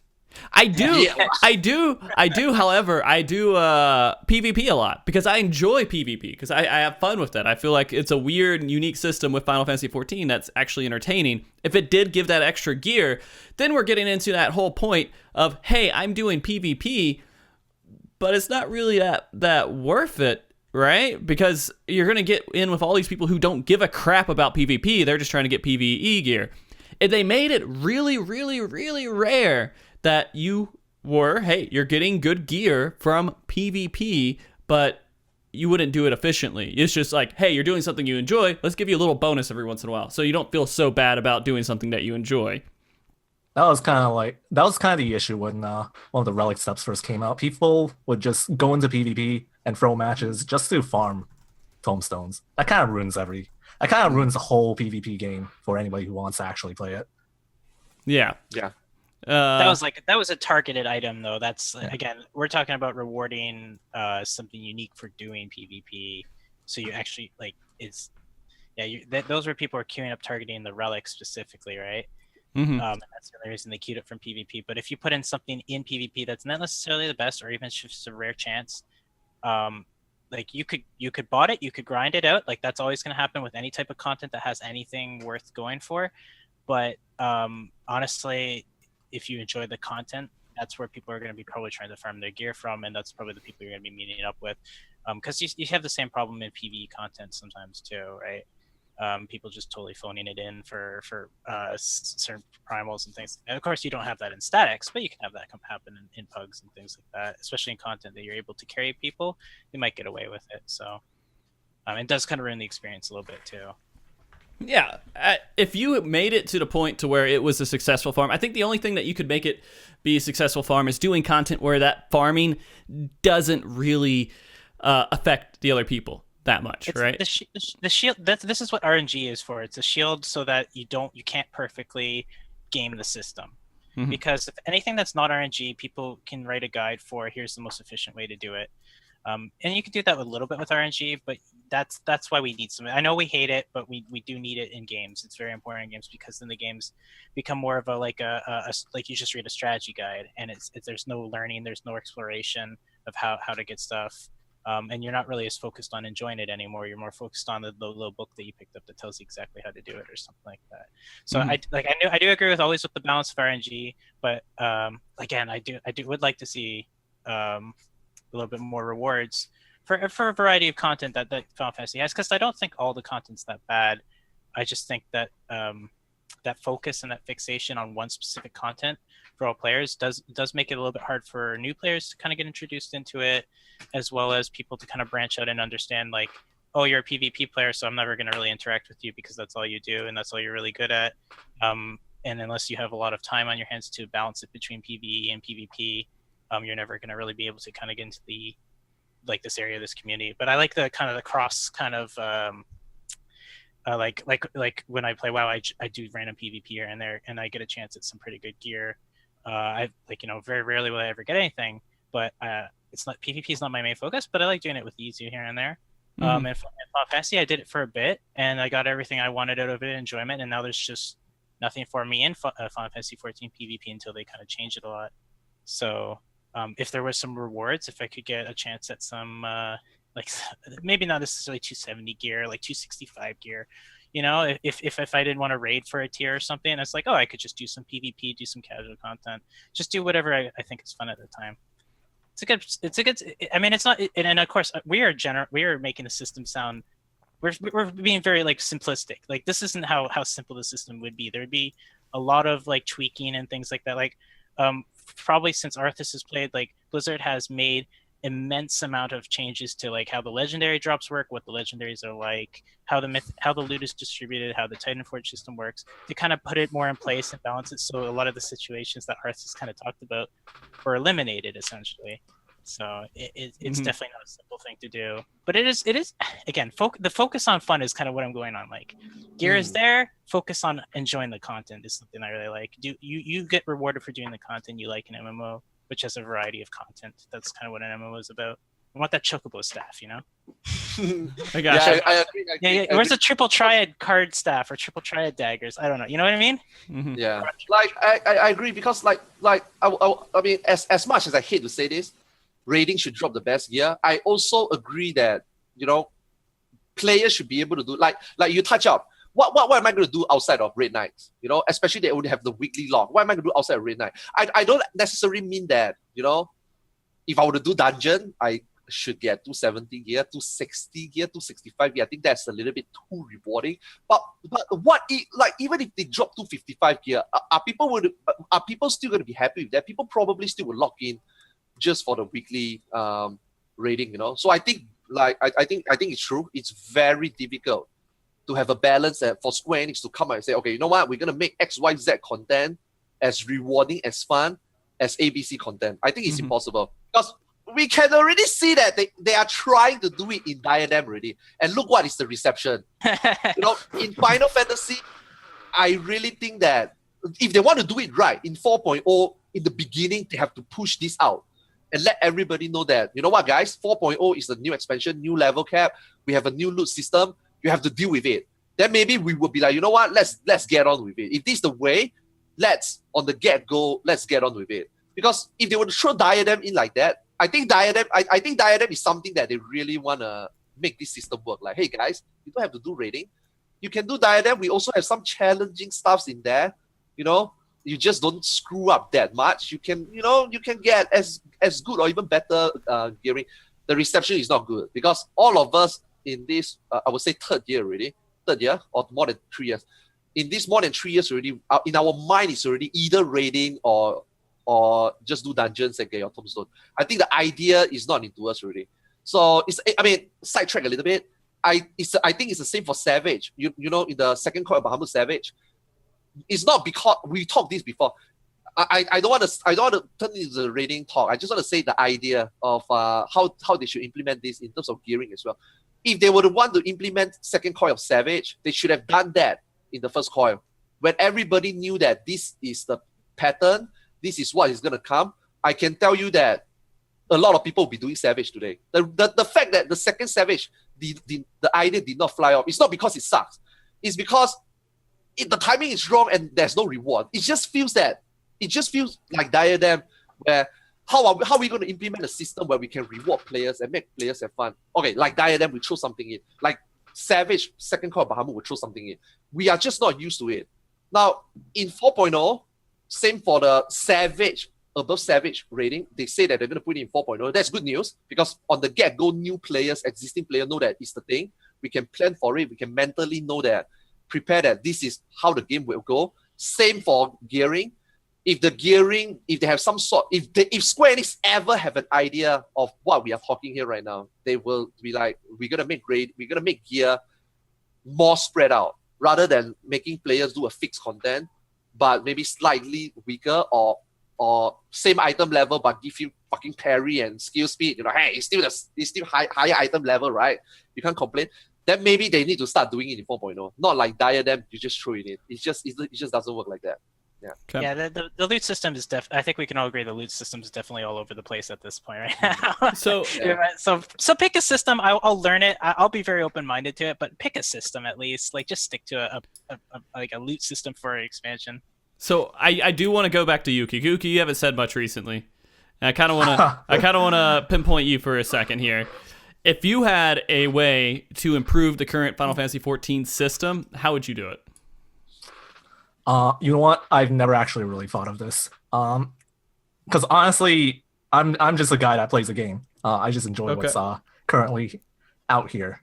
They already did something that I really liked at the start of 3.x was that they gave us pages for Savage items, which kind of guaranteed us gear at some point of rating, and that's what I really liked about it.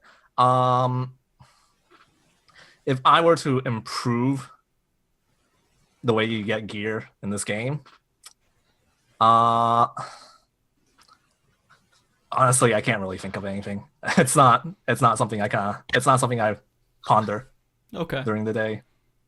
Yeah, you don't think about it while you're in the shower. You're just like, how could they improve gear in Final Fantasy XIV? And I thought about it. I've thought about it a lot, and I kind of agree with what Arc has said, which is that I feel like the gear should be gained in some way or form outside of just Savage. And it doesn't have to be an efficient way. It doesn't have to be some way that you're like, hey, I'm going to get gear at the end of the day, and this is how I'm going to farm gear. Just as long as it's a way to get gear besides doing Savage, to add excitement, to add spice, because I feel like RNG is a super important part of getting gear. It's extremely important. It shouldn't be like the only factor, right? Because right now you still deal with RNG with Savage. You don't know if you're going to get the gear you want every time you kill something. And then you have to wait a week. And then hopefully you get it the next time. But if you had some way, like some sort of incentive, like, hey, I'm going to go here and I'm going to spend time, and at the end of the day, I'm going to get a reward. There's a possibility that I will get a reward from doing the content that I actually enjoy doing while I'm here doing Final Fantasy XIV. Which for me right now is PvP. So if I could go into PvP and I could say, man, I geared up all my alts by just sitting here and smashing my head against the PvP stuff all day, and eventually I figured it out. And hey, at the end of the season, I'm number 1 in the season, so I'm going to have this big outfit that looks like a wolf or something, and I'm going to do raiding with it now to prove that it's just as good as the raiding gears out there. But you know what? I look cool. I'm special. I'm raiding as number 1 feast master. Okay. I don't know. I feel like that idea we hit earlier was kind of interesting. If they put content out there like that, if you're near the top and there's a good system for it that can't be gamed, for example, like Triple Triad, right? Everyone who got to the top of Triple Triad just cheated their way up there. They didn't really cheat. Technically, it wasn't against the game. But at the end of the day, being good at Triple Triad didn't get you to the top of the board. If they had a fixed system where you could actually do this, and if you were really good at Triple Triad, you would be at the top of the board, and they gave away gear for that, I would be behind it. But if they implement this stuff to give you these rewards, they have to not implement broken systems. You'd have to probably just play against like NPCs to make an actual non-cheatable system like that. Yeah. I mean, that's the biggest upset that I would have with developing systems like that, to be honest with you, is if they made it to where the top person is going to get a really cool reward like that, it has to be a system that can't be cheated. And you can't do that in Feast either right now. Top people in Feast, they may not be the best Feast players. Yeah, but like even, and again, it's not necessarily based on ranking, which it could be, but that would probably be something that needs to be monitored by actual like admins of some sort when it comes to player versus player content, player interactive content. There's a lot of cheating that occurs in that. You need, if they don't have the resources for that, then it has to just be a straight up like how many times you play games, you have a chance of getting something just for being it. And of course, when I'm saying all this stuff, I'm not suggesting like if you're a good example. What I say is like if you're doing Savage content, you're guaranteed that after a certain amount of time you will have a full 270 set. And if you're not doing Savage content and you're just doing all the content at the side that always has a chance of maybe even giving you a 270 piece, you'll be like it's more of a sense of the catch-up mechanics are all the casual content that occurs outside of raiding. You'll get that 270 set in like, let's say 2 months. if you do savage raiding. And in 2 months, if someone who wasn't doing any savage raiding and they're just doing like they get a lucky drop in a dungeon or they do some PvP or something, they'll have like 3 270 pieces. But these are these like 3 or 4 270 pieces, and these are these 270 pieces that they're kind of really like. This came from PvP. This came from this other content I did. I kind of like remember where it came from, or maybe it's like 265 pieces. They'll just have a couple of them, right?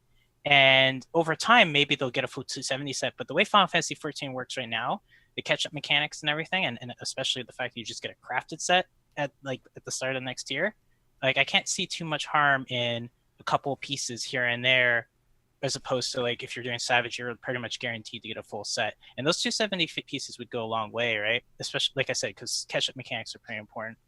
And then honestly, that's kind of how it works right now, from what I've seen in WoW. Of course, you get like this big juicy piece of gear that shows up like from a brand new player, but ultimately the people who are doing the hardest content in the game have a near full set of gear like that. So it's kind of cool. Like you have that one slot that's just like taken care of. Okay. But I do like the difficulty tier that Arthus was talking about in 1.0 and stuff. Like difficulty tiers is really cool. So, like applying your gear is great. Like I like the idea of skill or over gear is really cool until the next set content comes out, and then it's again skills greater, and then you over gear it to kind of get like past the challenges. Like that dungeon system in 1.0 is, you're right, that is kind of what Mythic Plus is in WoW.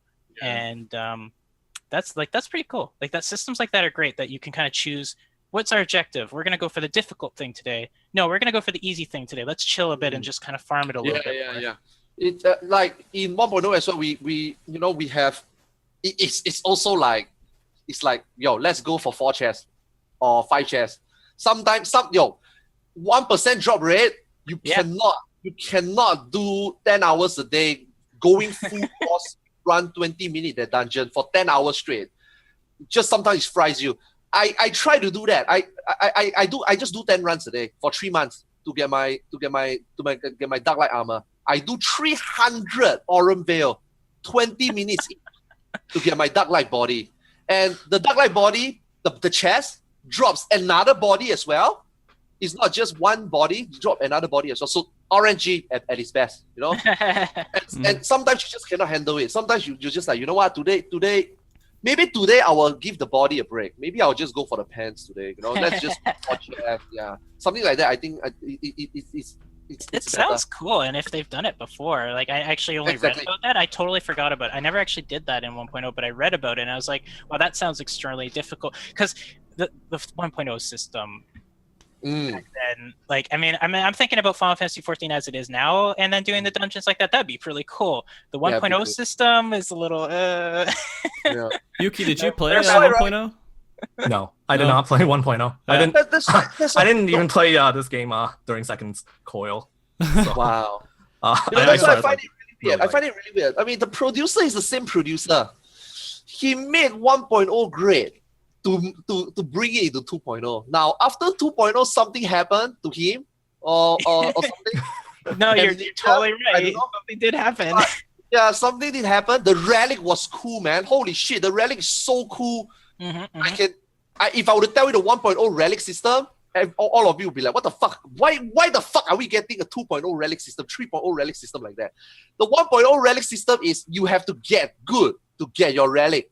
Otherwise, there will be a war you will never pass. You'll be begging for people to help you to get through that war. It's that difficult. Okay, so you go get your Relic. You spend money, everything in place. You spend money. You spend a lot of money. I don't mean spending 50K. Go to your auction house, buy that green color gear, double melt it 100%. No. You buy, you HQ that, you craft this gear, which is super difficult to craft.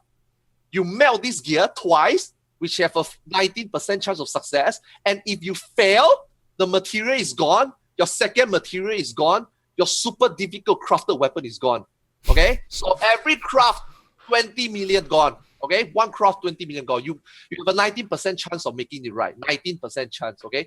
You get it right, you go to do spirit bonding. You need to fucking spirit bond at least 5 days. You know, if you casual spirit bond 5 days. And then after that, you have to do a job-specific guild leave, which you can only do 10 times a week, something like that. So you only got 10 shot, and if you fail, you gotta wait 1 week for one attempt. You know, something like that. It's pretty bad. And the guild lives is really, really, really difficult. I would say it's like a primal fight in 2.0. No, I would say it's like Titan hard mode when it first came out. You know, I think they knew the game was ending. They had a lifespan. It's like here's this thing you're gonna get. I know it's crazy difficult, but like it's like the end of the world kind of thing. Yeah, it's so good. I tell you, Yoshida made a lot of pushes in 1.0. I think you want to push. That means like he can do something like that. He had done something like that. He could do something like that. He could diversify content to justify the reward. He could do that. I'm not sure why he didn't. I'm not sure where that Yoshida went to. The last time I checked, his name is still Naoki Yoshida, right? It's the same Yoshida, right? Right. Isn't that sound, you know, as I hear that, that sounds a lot like the first iteration of the 2.0 Relic. You have a crafted weapon, you have to meld it. It kind of sounds like that's something that they kind of brought from 1.0. Yeah, from 1.0. It's just as an easier version. Not near But then even that, people absolutely hated that. Like they hated the fact that you had to find somebody to meld it for you. They hated the fact that you had to do you had to do 5 separate trials. And I heard that those 5 separate trials are pretty hard when you had to do them at that time. And people absolutely hated that. And you know what? What happened? You know what happens when these trials, they force players to do these trials for this weapon? Players started buying content. They started hiring people to run content through with them. I don't think that's something they really wanted. But then you couldn't buy content back then, right? I mean, you would need all 8 people to clear it, right? Yeah. That I'm pretty sure that just back then, just like now, there are a group of 7 people willing to bring you in and leave you on the floor and just kill the fight for you for a good amount of money. Could they with 7 people back then? We're talking more about game age thing. I think that of course 100% they could have.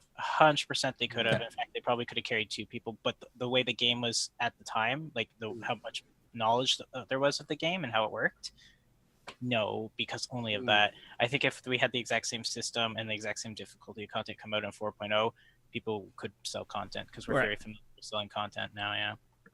Okay. I only got a couple more questions here that I want to ask. Before we get into the viewer questions and everything, because we are already at that point. And Ark, you only have a little bit longer, right? Yeah, 28 minutes. Okay, we can see. That's enough time for everything. Yeah. I want to talk a little bit about horizontal versus vertical progression. I always get confused with this because I can't even imagine a world where horizontal progression would make sense and work. But that's what Final Fantasy. Yeah, that was what Final Fantasy 11 was, right? Yep. And Ark and Arthus, you guys have experience with it, but Yuki and I do not have experience with it.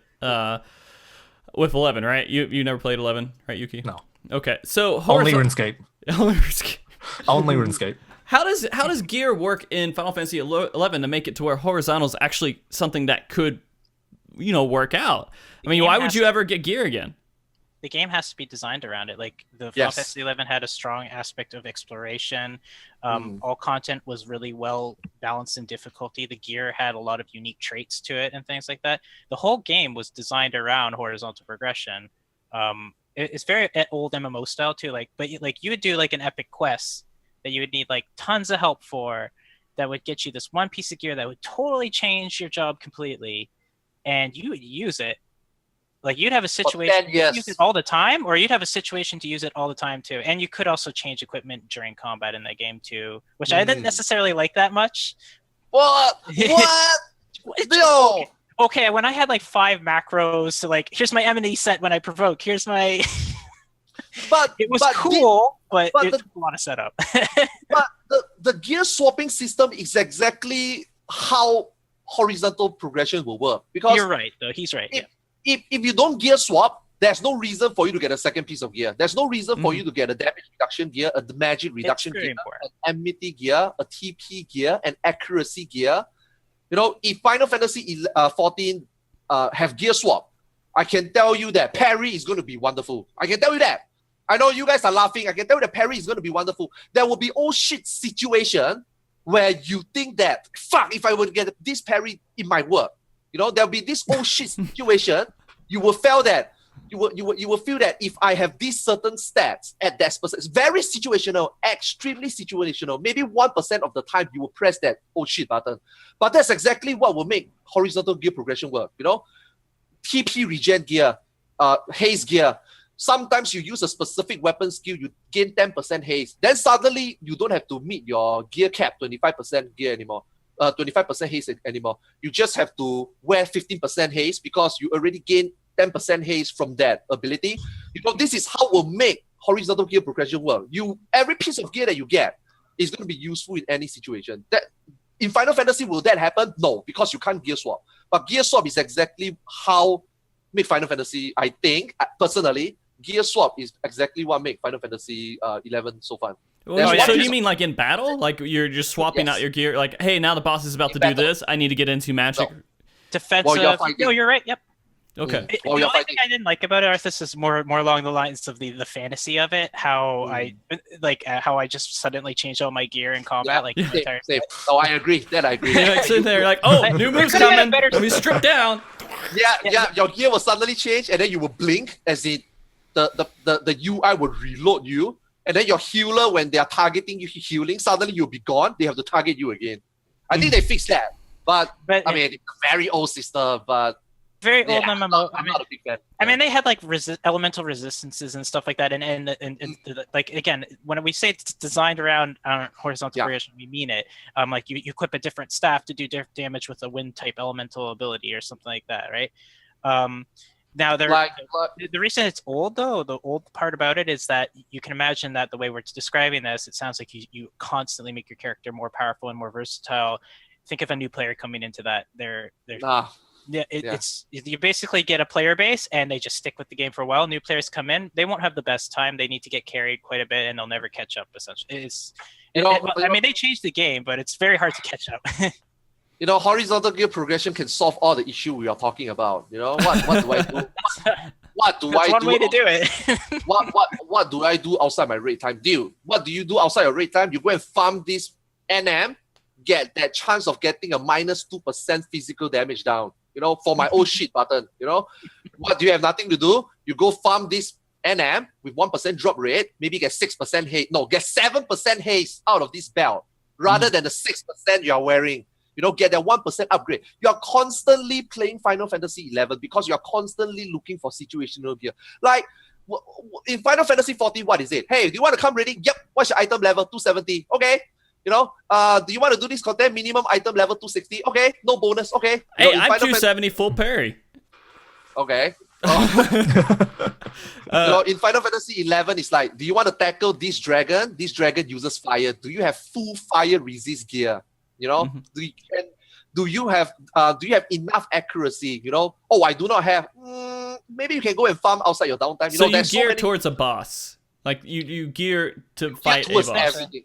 You just gear towards everything. Hey, that kind of creates a secondary problem, though. It's that people don't want to do these bosses without this kind of virus resistant gear. Yeah. Like they just don't do it. They'll just wait until they get all this gear, and then the content's old, and now nobody's doing it anymore. It's just that's the biggest problem I see with it. That is the biggest problem with Final Fantasy. No, that's wrong. Disregard that. That's the biggest problem with modern MMO players. It's not that the system doesn't work. It's how people approach MMO right now. Like Ark is saying, I think Ark hit the nail on the head. Your 2.0 Relic. How the fuck did 1.0 difficulty become like 2.0? And people still complain. Dude, Titan hard mode is one of the best content I ever played. The most balanced content in terms of gear to content. Titan hard mode is one of them. During that time, you are wearing item level 55. There's no easy access for you to get item level 70. Even if you get item level 70, Titan, even Garuda hard mode can be difficult back then. Now, you're looking at Zervan at item level 260. It's a fucking joke already. What happened? Whatever happened to the balance? You know, Heavensward raiding, Heavensward primals in particular, is such a disappointment, mainly because Square Enix could not tune their fights to the gear. Like in Coil, I will say they done it right 80% of the time. because back in Core we only have an item level 20 jump maximum, 70 to 90, 90 to 110, 110 to 130, In Heavensward, there's a 30 item level jump, and you can see that content are getting easier and easier because they themselves is going to think of it. Now we have 3 tiers of gear. We have the entry gear, your crafted, your savage, your Alexander normal, and then you have your scripture gear, tombstone gear, and then you have a rig gear. They can't balance it anymore. You can see in Heavensward, they can't balance it anymore. And they themselves can't balance gear to fight. It's a concern itself, because 2.0 is so wonderful. A lot of people can tell you that 2.0 is so wonderful. 1.0 is, even shit here, 1.0 is wonderful in terms of balancing the fights, So whatever happened, I'm not sure. But even if they make it easier, people still complain. And I think it's a problem with the players. It's not no problem with okay, so we're the problem, Arthus. I got it. Yeah. I get you, man. Sure. All right, so I do want to hit that. I really, this is gonna be a small tangent, but I think about this a lot.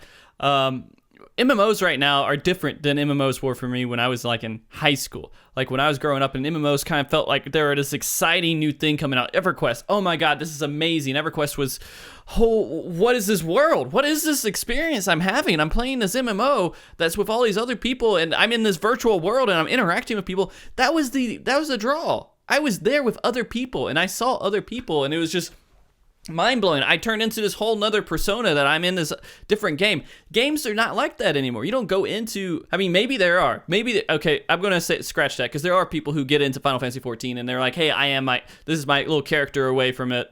Everything else, this is kind of my little secret life that I have. Now it's just a game.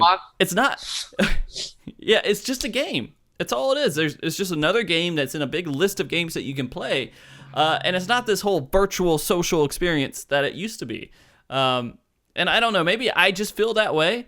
But did you guys kind of feel that same transition? And I guess I mean more like Arthus and Arc here, because Yuki, you just got into it recently, right? Yeah. Yeah.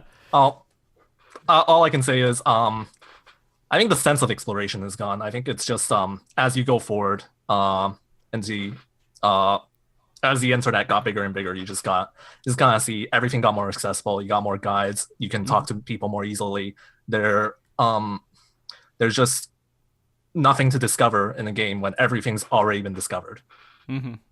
So you don't feel like that weird, like, I mean, the next spot that we're going to see that in is maybe like VR MMOs. I mean, we might start seeing some stuff like that in VR MMOs, just because it would be a whole nother experience, another platform to get into different games and finding all these different little sparks that come to life. But there's no way that they could reproduce that right now. Because you're very much describing the convenience of like communication that was basically older MMOs. It was much harder to find information about like guides, or even just communicate with people across the world. Like that was like a gateway into being able to do that. It felt much more different back then. That's, and MMOs and games in general felt like even old Super Nintendo games and stuff like that. Like it was pretty hard for me to get guides and like find out everything about the game without actually exploring it myself.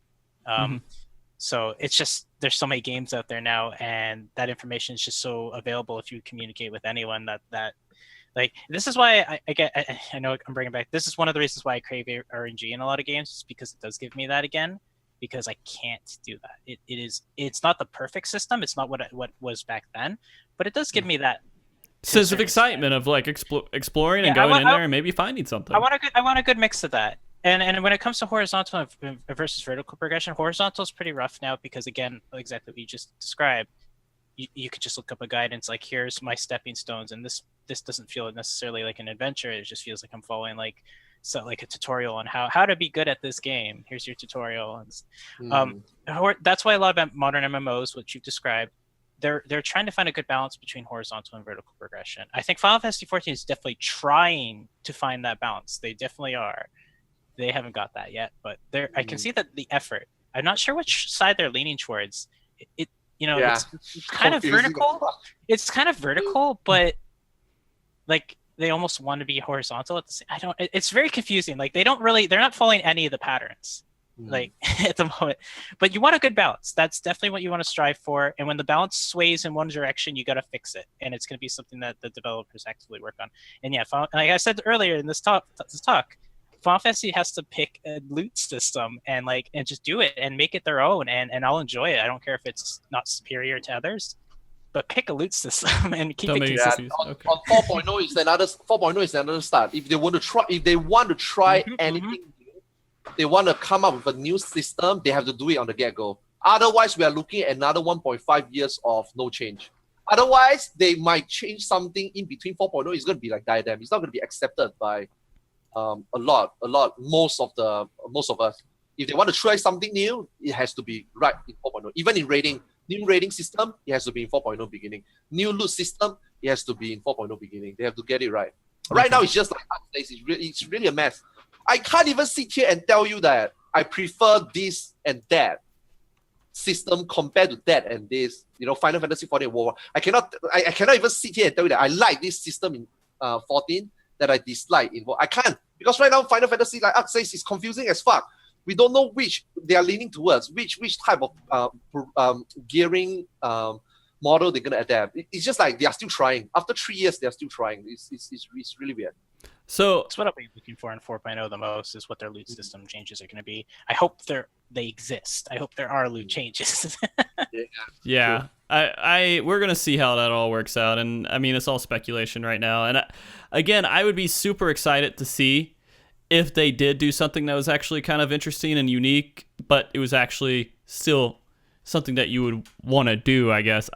I'm hoping that they have learned something from what they have done over this last course of years. Because, I mean, here are the players on Diadem. See why people don't like it, all right?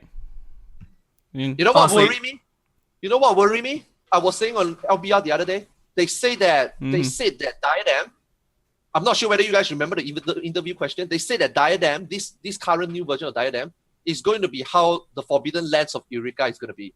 They're going to take the feedback very seriously for this current Diadem, and then look into it and tweak a little bit, and that will be our Forbidden Land of Eureka in 4.0. They say that. Now, I think I think the key point that a lot of us or Reddit people is missing the point is, as much as we are complaining about the 280 weapons, I don't think that's what they want to hear, because the reason why they throw in the 280 is because it's the end of the cycle already. And let's be really honest. All this 280 weapon, when you go into 4.0, what is it going to be used for? Is leveling, so that you can kill your NPC? I mean, your quest mob faster, so they can get your water.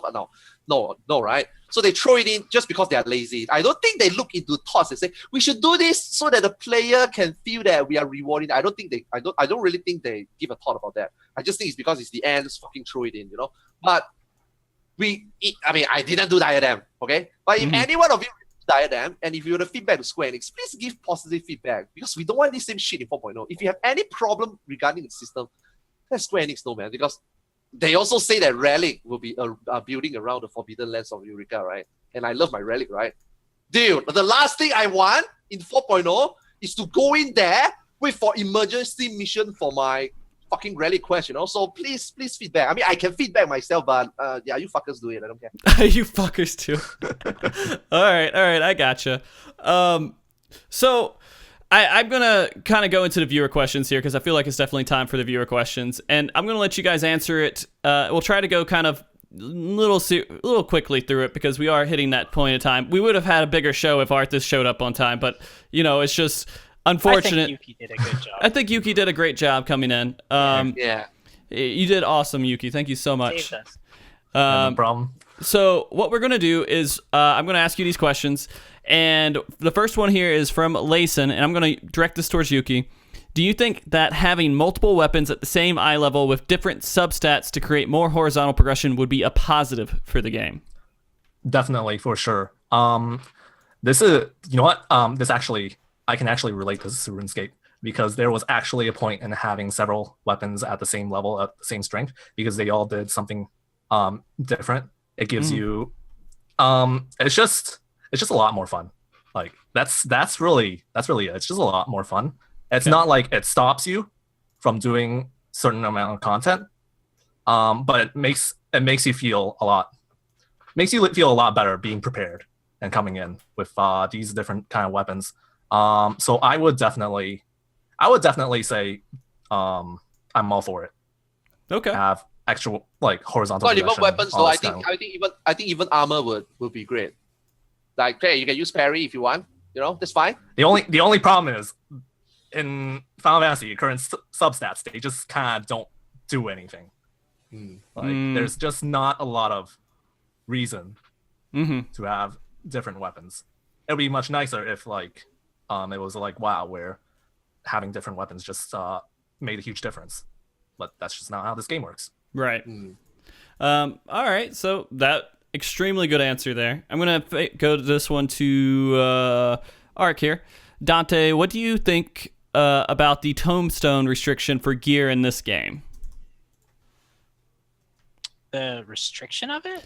Like you can only get so many. The weekly. Yeah. Yeah. Honestly, I think that's kind of a old. It's definitely better than nothing, without a doubt. I think that system's kind of old. It doesn't work out too well. I prefer that rather than you get these tokens that you are guaranteed. If you're doing casual content, again, and this is how you're primarily gearing up, obviously you're not in a rush to necessarily get that gear or get the perfect gear, right? If this is your primary way of gearing up. So I like it if, again, and I've been kind of talking about this the whole time. This is what the area is like. If the system I said was in place where you could go into a dungeon, you had a chance at good gear or any kind of content, PvP, House of Dead, whatever, I don't think this tombstone system would exist anymore. That would be your way to get that gear, is by just doing content and having a good time, and you'd have a chance. I think even raiding gear wouldn't need to be so fixed as well. Absolutely not. Yeah. No, yeah. I don't like tombstone systems, to be honest. But you definitely need something else in place. Like they serve a purpose, but there's definitely better out there. Because then people just find the fastest way to farm the tombstones, which is not that great either. I'd still rather people target specific content for maybe a piece of item, something like that. It's like, I want a pair of pants, and I like the pants in this dungeon, so this is the one I'm going to try and get at a higher level. Or I'm going to do this piece of savage content, this harder piece of content, or I'm going to do this primal or wherever it comes from to get my piece of loot. But tombstones, it's like expert roulette, and it's not that great right now. That's the main issue with it. So, yeah. I mean, that's where I find issues with it. Like, I can't stand, to be honest with you, dealing with going through roulettes and feeling like it's just a daily chore every single time. It annoys me. I get annoyed by it. Yeah, same. Yeah. After 3 years of doing this, oh god. And it's unfortunate because they make expert roulette the best way to get it. You don't want to do the lower level roulette, like unless you actually want to do those low level dungeons or get experience points. They're great for the experience points, but not for the extra generating points. Again, so rewarding them in some other way, maybe even getting like a little chest that has some random piece of loot at the end of each time you do that dungeon. Reward them for continuously doing the dungeons, and it can reward pretty generously too, as long as the eye level's not too high, because it's random and you might not be getting the slot that you want. But you want people queuing up for your content more. You want people to queue up for PvP more. You want people active and not feel like, I will go on and do my chore and then leave. I'll go and do my chore and then leave. But you still want people who can only do that still feel rewarded, and I think this system works for both people. Okay. All right, so this next question is for you, Arthus. It was kind of directed towards Shaman Arc too, but I'm gonna have you answer this first, Arthus. This is from Jotaro. Do you think that they should bring back 1.0 gear that buffed job abilities? Bard, for an example, Bard body buffed ballot potency. Yep. P.S. Love the show. Thanks, man. Yeah. Definitely. I think that it will come pretty soon. The reason why they are not going to not just the slots, the specific slots that enhance specific ability. I think if it's the same for loot system, etc. I think that they have this option there, but they just don't want to take it yet. Will they take it in 4.0? I'm not sure, but I'm pretty sure that I don't want to say in the near distant future, because the next expansion is going to last another 1.5 years. I'm not sure whether if the next expansion it doesn't come in, maybe 5.0 it will come in. But I'm pretty sure it will come in at some point. But do I want it right now? Definitely. I think it helps a lot, and it will also kind of it also touch up the same as the question that Yuki answered earlier. What if your weapon have stats that boost, say, trick attack? What if you have a weapon that have something that increase gold duration. Both are not game breaking. Obviously, the one that increased trick attack eventually will be the preferred, but it doesn't really break and say, wow, you don't have that trick attack one. Okay, no, that's a bad example. I think everybody here will take the trick attack one. Okay, let's just say, you know, enhance gold duration and enhance, say, smoke screen duration. Okay, this is a better example. You can pick anyone, and both group will still take you in. So I think they can do it. The reason they don't want to do it right now, they keep using it as an excuse. They say, you know, we cannot specifically say, you know, you have like the trick attack dagger I just said. You cannot specifically have a trick attack dagger that increase, say, 5%, 10% trick attack potency. Then everybody will want you to have that. Now, Square Enix, we are not sitting here and say you have to make that weapon. You can make some really dumb shit. You know, you can make your ninja, say, you know, for example, the dreams within the dreams, you know, 3 slashes, chance of each slash, critical hit plus 10%. It's not game breaking. Mm-hmm. It's not like we have to have it, but you can do it. You know, so I hope that Square Enix will get to see this rather than just fixation and say we cannot have this. Otherwise, the player is gonna have friction among one another because of a specific piece they need. You know, maybe you can do it something else, do it somewhere else, and then this system can come in. 4.0 maybe? 4.0 maybe. Yeah. I mean, yeah, that's a great example of vertical and horizontal progression balance, because you're describing horizontal progression, and then the eye level that's attached to the gear is the vertical progression. That's where the balance is great, right? But it's tough. It's super tough, and it would require lots of active intervention from the admins, like quick hot fixes when things are out of control, kind of thing, and stuff like that. Okay, awesome questions here, or awesome answers as well. My next question is, we're going to get in through these, and this is kind of where it gets a little bit more trolly, but it starts with Yuki, of course. This is from Asamuno. Yuki, what does rosemary plus gasoline smell like? Please. I'm afraid I can't answer that question. I know what they individually smell like. Oh, okay. I do not know what happens if you add them together and burn them. That's not within my area. Have people been asking you to do that, or I mean, like, what's the origin of this?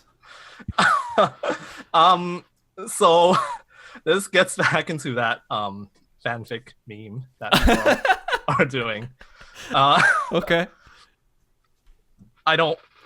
Okay, mate. I don't really want to go into it. Okay, we won't go into it. Fair enough. You got your question. Let's go to the next one. Ithrox, Yuki, when is the Moogle house, and when will you admit to you write fanfic? Wait, what? Sorry. When is Moogle house? When is Moogle house? And when will you admit you write fanfic? First of all, you guys voted for the Paisa house. I have nothing. I'm not changing it back. You guys spoke your minds. And second of all, no fanfics. No fanfics. Oh, sorry to hear.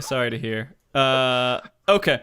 Let's hit this next question here. And there's a lot of Yuki stuff. I'm going to skip past it a little bit here.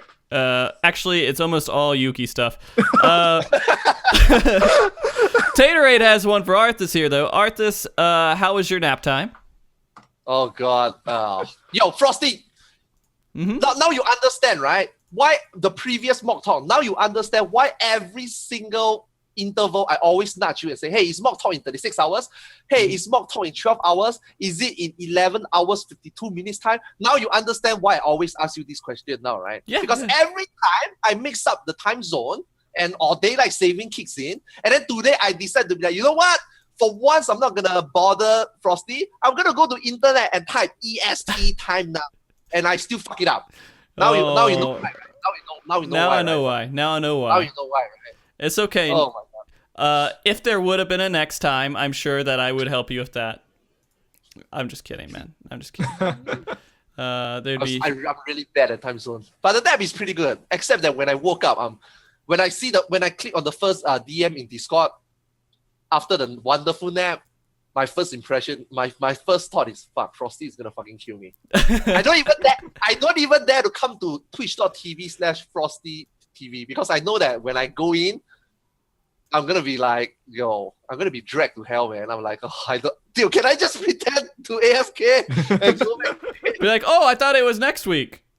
Yeah, I feel bad, man. I feel really bad, man. Wow, today is not a good day at all for me. I feel really bad. Oh, my it's God. okay. It's all right, Arthus. Arthus, it's okay, dude. Don't worry about it. It's bad, man.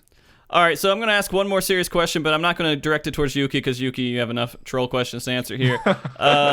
Aura Stardust, would it be okay with in-game raid gear from dungeons, PvP fates, if they were rare and set to expire or disappear after a week, so they weren't permanent gear?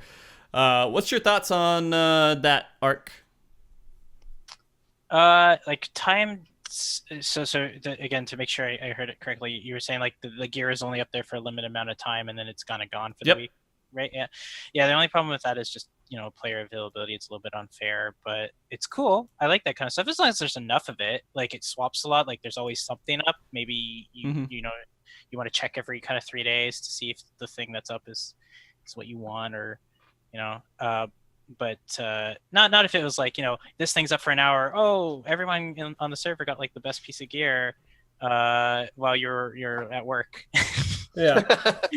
I just want to chime in here. This kind of weapon, like this timed weapon, is gonna feel very much like a way to bait you into continuing to play the game. Like this weapon only lasts a week. You should use it as much as possible for that week. It's like you don't want to leave the game now, because you want to be able to continue using that because it's time. Right. So it feels really baity. I don't. I wouldn't. If you pay $5, it lasts a little bit longer.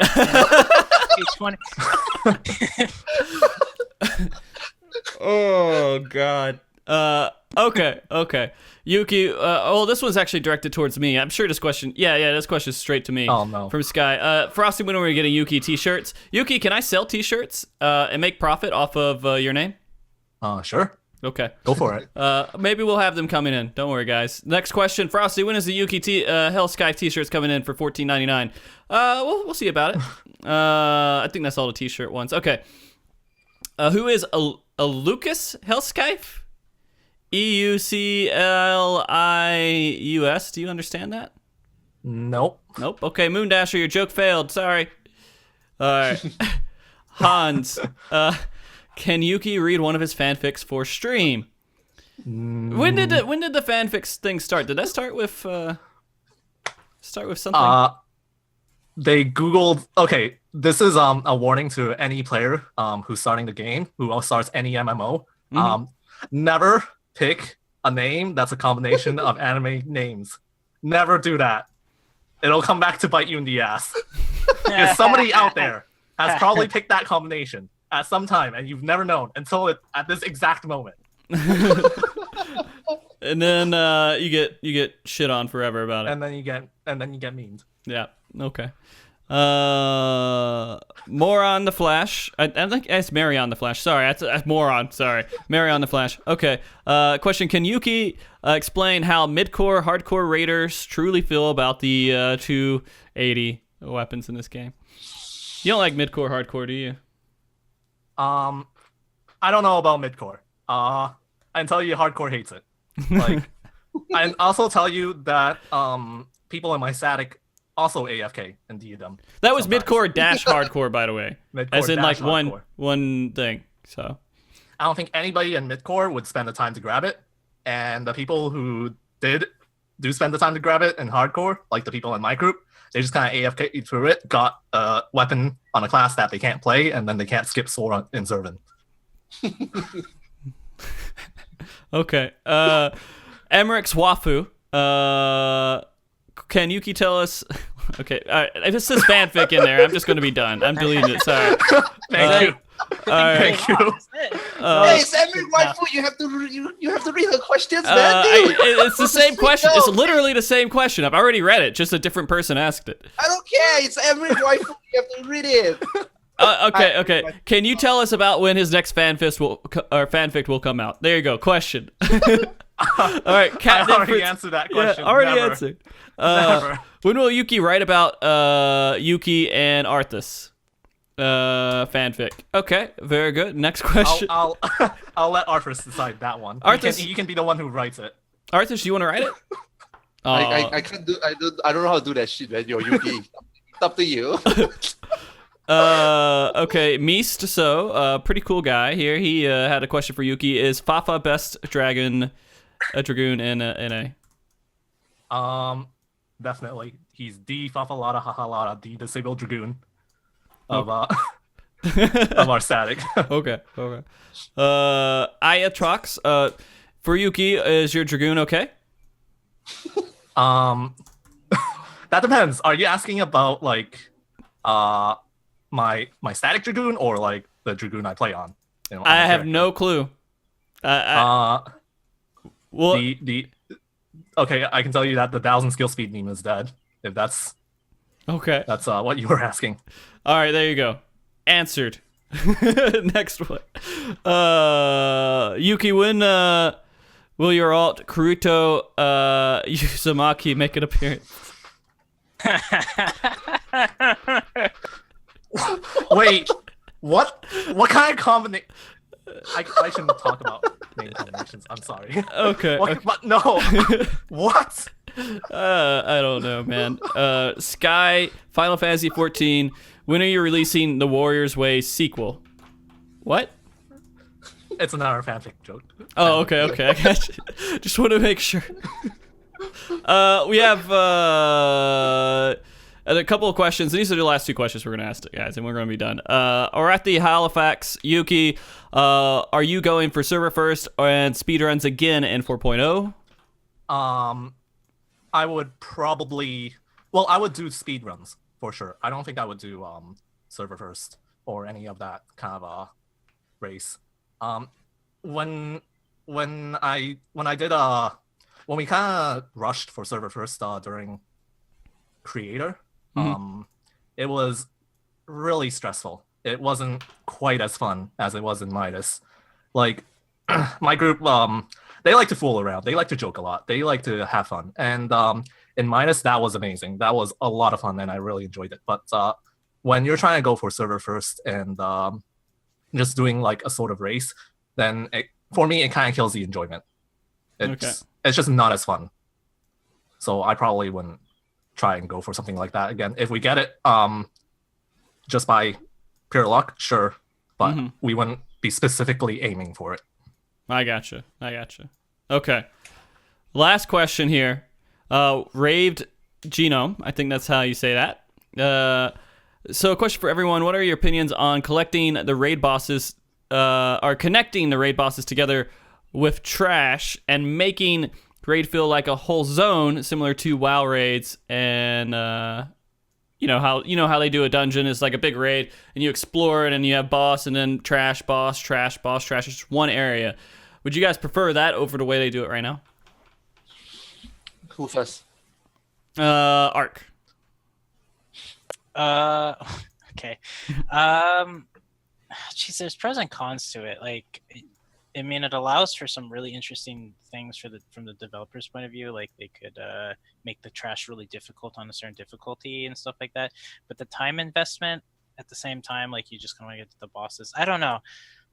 I've actually been thinking about this exact same thing for a while because I've tried some of the WoW raids out and stuff like that, so I get to experience the trash again. They've definitely toned down a lot on the amount of time it takes to get through them, but it does feel kind of like a complete zone. I mean, if you just took what normal story mode is and just connected that so it's one zone, that would feel pretty nice. That'd be much more immersive. Because it just feels like we teleport to different areas and like they look completely different. So if we're just talking about like just connecting the zones in story mode, obviously that's much more difficult for them to do in development. But if that was possible and they just connected all the zones in story mode, that'd be pretty cool. And you'd have all these nice little rooms and stuff that you can kind of go through and it has the same amount of trash and stuff. That's not so bad. But at the highest difficulty, it's very nice to at least have the option to just do the bosses. Okay. Yeah. Yuki, what are your thoughts on that, dude? I mostly agree with Shaman Arc here. I think it would be pretty cool if they just did it for story mode. It would be a huge chore to have to do it every single time in the harder modes because obviously the spotlight in raids is the bosses themselves. We don't really care about the trash.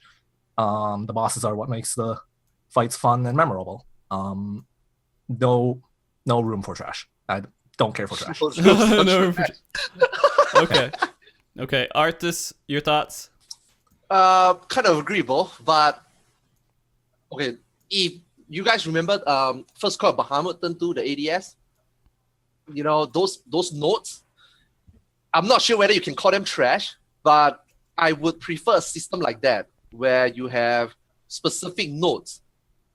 Eventually will change the behavior of the boss. I mean, you can call them trash mobs, or maybe you have a certain bunch of trash mob where you have to do this, and then this boss will behave differently. I think that will, if you ever want to put in trash, I think the second call of Bahamut, those attack nodes, those quarantine nodes, I think those are probably the only way that I would say I will go through the trash, just because they actually mean something. Otherwise, if you would have just put in trash mob for the sake of putting in trash mob, I totally agree with Art and Yuki. They are just there to cock block you. Do you want to do that every single week? Do you want to do that every single time? Definitely not. But if they serve a purpose to the boss, I would love that. I would love that. Okay. That's awesome, man. So I want to make sure no more questions here.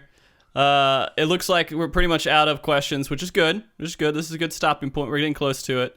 I appreciate you guys all coming on the show today. I know it's been kind of a cluster nonsense kind of show situation that we had going on here. You're making that better right now, aren't you? I'm doing everything I can to make it better. Yeah. Everyone that is watching this on audio are missing out, and I'm sorry. I'm sorry. You're missing out on the whole situation here. But yeah, no, I think that what we're going to do is we're going to end this show off here, of course, and we're going to have you guys all kind of give your little final thoughts on everything. And the person I want to ask first for their final thoughts is going to be Arthus. Arthus, give your final thoughts. Not shout-outs or anything, just thoughts, and then we do shout-outs after. Wait, thoughts on the show? On the topic, gear, and everything else that we talked about today. Yeah, I think it's important, and it also comes at a very important time. Maybe Square Enix wouldn't know what we're talking about, but I'm pretty sure that we touch on and what you guys touched on earlier before my show, I'll probably need to watch the VOD. Probably. we didn't hit too much. We lost. We spent 30 minutes waiting before we replaced you. Just letting you know. So just heads up on that.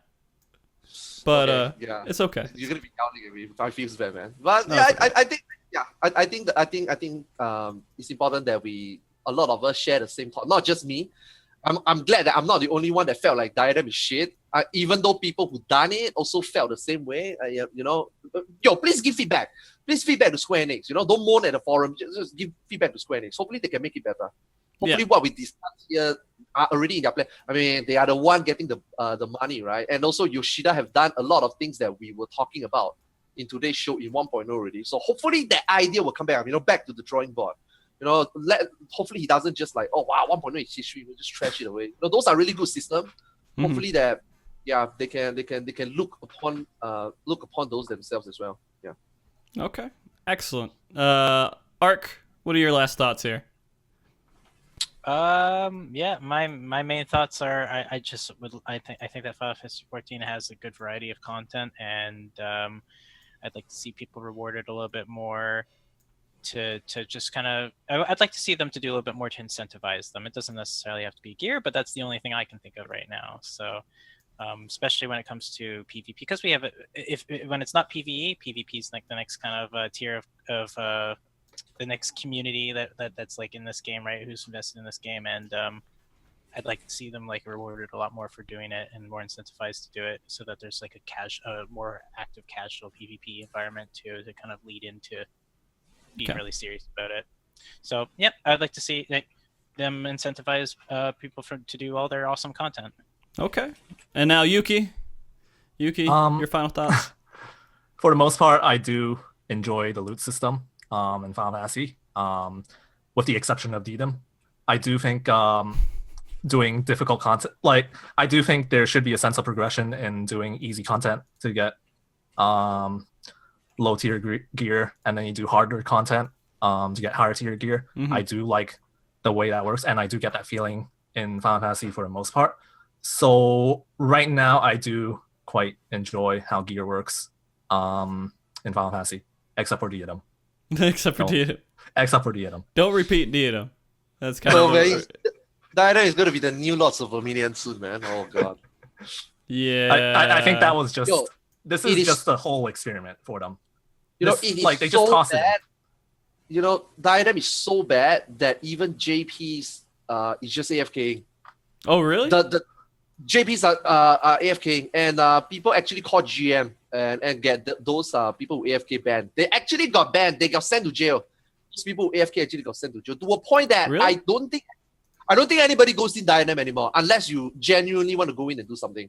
Because unless or you go in with 8 people where 8 people AFK together. But yeah, they actually call GM and the GM send them to jail when they see a random guy just AFK. Kind of douche though. I mean, let's be honest. Yeah, well, I mean, that's just how it is, dude. Yeah. No, I mean, the guy who reported is the Oh, douche. yeah, AFK okay. is fine. I think AFK is fine. AFK is fine. Perfectly fine. Yeah, AFK is fine. All right. And now, guys, thank you again for coming on the show. Let's do our final shout-outs here. I mean, today has been like a great little interesting day. I know it was all kind of all over the place, and we can blame Arthus all we want to, but in the end, it was fun because I got to get Yuki on here, and I actually thought Yuki was just a joke. To be honest with you, I thought he was going to be someone that's going to come on here and he was going to just meme and sit there and not provide anything for the conversation. But you provided a lot for the conversation. Actually, Yuki, you know what's interesting? I didn't know. Yuki knows a lot. Yuki knows a lot. Yeah, I didn't know that you had such a following until like recently. That following didn't happen until recently. Really? It's just a recent following? Yeah, somebody made a meme in the balance Discord, and then suddenly it exploded. I don't know what to make of it. Well, I mean, enjoy I it. don't know what to make of it. I mean, you're a pretty cool guy, man, and I do think that you would be one of those guests that I could bring on that would bring an actual valid discussion to something, as long as you care about the topic, of course, right? Yeah, that's the other thing. I was totally not prepared for this. So No, sorry. it's Oh, okay. my God. You a little did. quiet during some parts. No, it's good. I mean, it's hard to talk a lot when we have Arthus on the show. It's okay. It's okay. And Ark's another person who he can talk a lot too, and that's not a bad thing. Absolutely, yeah. Yeah. Yuki, do you want to do any shout outs for anybody? Definitely. Shout out to my free company in Leviathan, Vanguard. Thank you everyone for sticking with me for so long. And shout out to the Balance Discord. I've learned so many things from that Discord. I don't think I would have gone anywhere near as high in speedrunning if Aya and Damelia, all these people didn't help me there. So props to them. There you go. All right. And then, Ark, would you like to do any shout outs of your own? Just shout out once to you and for hosting an awesome show and all the people in chat putting up with this awesome show. This quote unquote show? Wow. Okay. I got you. So, okay. Simple. That was easy. Yeah. All right. Arthus, do you have any shout outs? Yo, my shout out is only to Yuki, man. I mean, on such short notice, I'm really sorry I put you into this situation, man. Like, seriously, I'm really sorry, man. Today, I just woke up from my nap too. Okay. Oh my It's God, funny, I'm yeah, really but they woke. He was actually the Yuki fan group was pinging Yuki the entire time, and he was like, "Oh, we gotta get Yuki on there. Gotta get Yuki on there." And they woke him up. My phone was actually silent. I Really? just have a magical sixth sense where I can feel I'm getting memed. I'm just getting memed, and I just woke up and I'm like, all right, who's memeing me? Well, guys, thank you for coming on again. It's been a pretty interesting show, pretty fun. I wasn't planning anything for April's Fool, but this was a damn April Fool's show. It had it counts. Oh my God. This was. It worked out. We even had a serious discussion in the midst of an April Fool's show, so I'm pretty happy with that. Guys, thank you all for watching. You guys are absolutely amazing. Thank you, Korar, for collecting the questions in the chat, even though half of them were about fanfics with Yuki. Thank you for going through all the work and bearing through that. Thank you, Blizzana, for the artwork. Thank you, Andre Kane, for the intro music that we use and the closing music now that we're using for. We're going to pull in this credits reel here in a second, and it's going to not have Yuki's name on it, but I will fix that in post. Because Yuki was on the show today, so there you go. And then I'll just put like Arthus kind of next to some poop on the credits reel. Oh, just kidding, man. It's I thought okay. I thought trash bin is bad enough. Poop, wow. Poop and trash can. Like I put you in there, then the poop goes on top of you. Wow. But guys, thank you very much for all watching the show. We will decide on somebody to host here in a second. Yuki, Arc, and Arthus, you guys can actually use this Zoom group chat and kind of just tell me who you guys want to actually want to host. But guys, thank you for all watching. Everyone do your awkward waving here. Do your awkward waving. And guys, be good, keep cool, and what? Stay frosty. Hi, bye guys. Bye.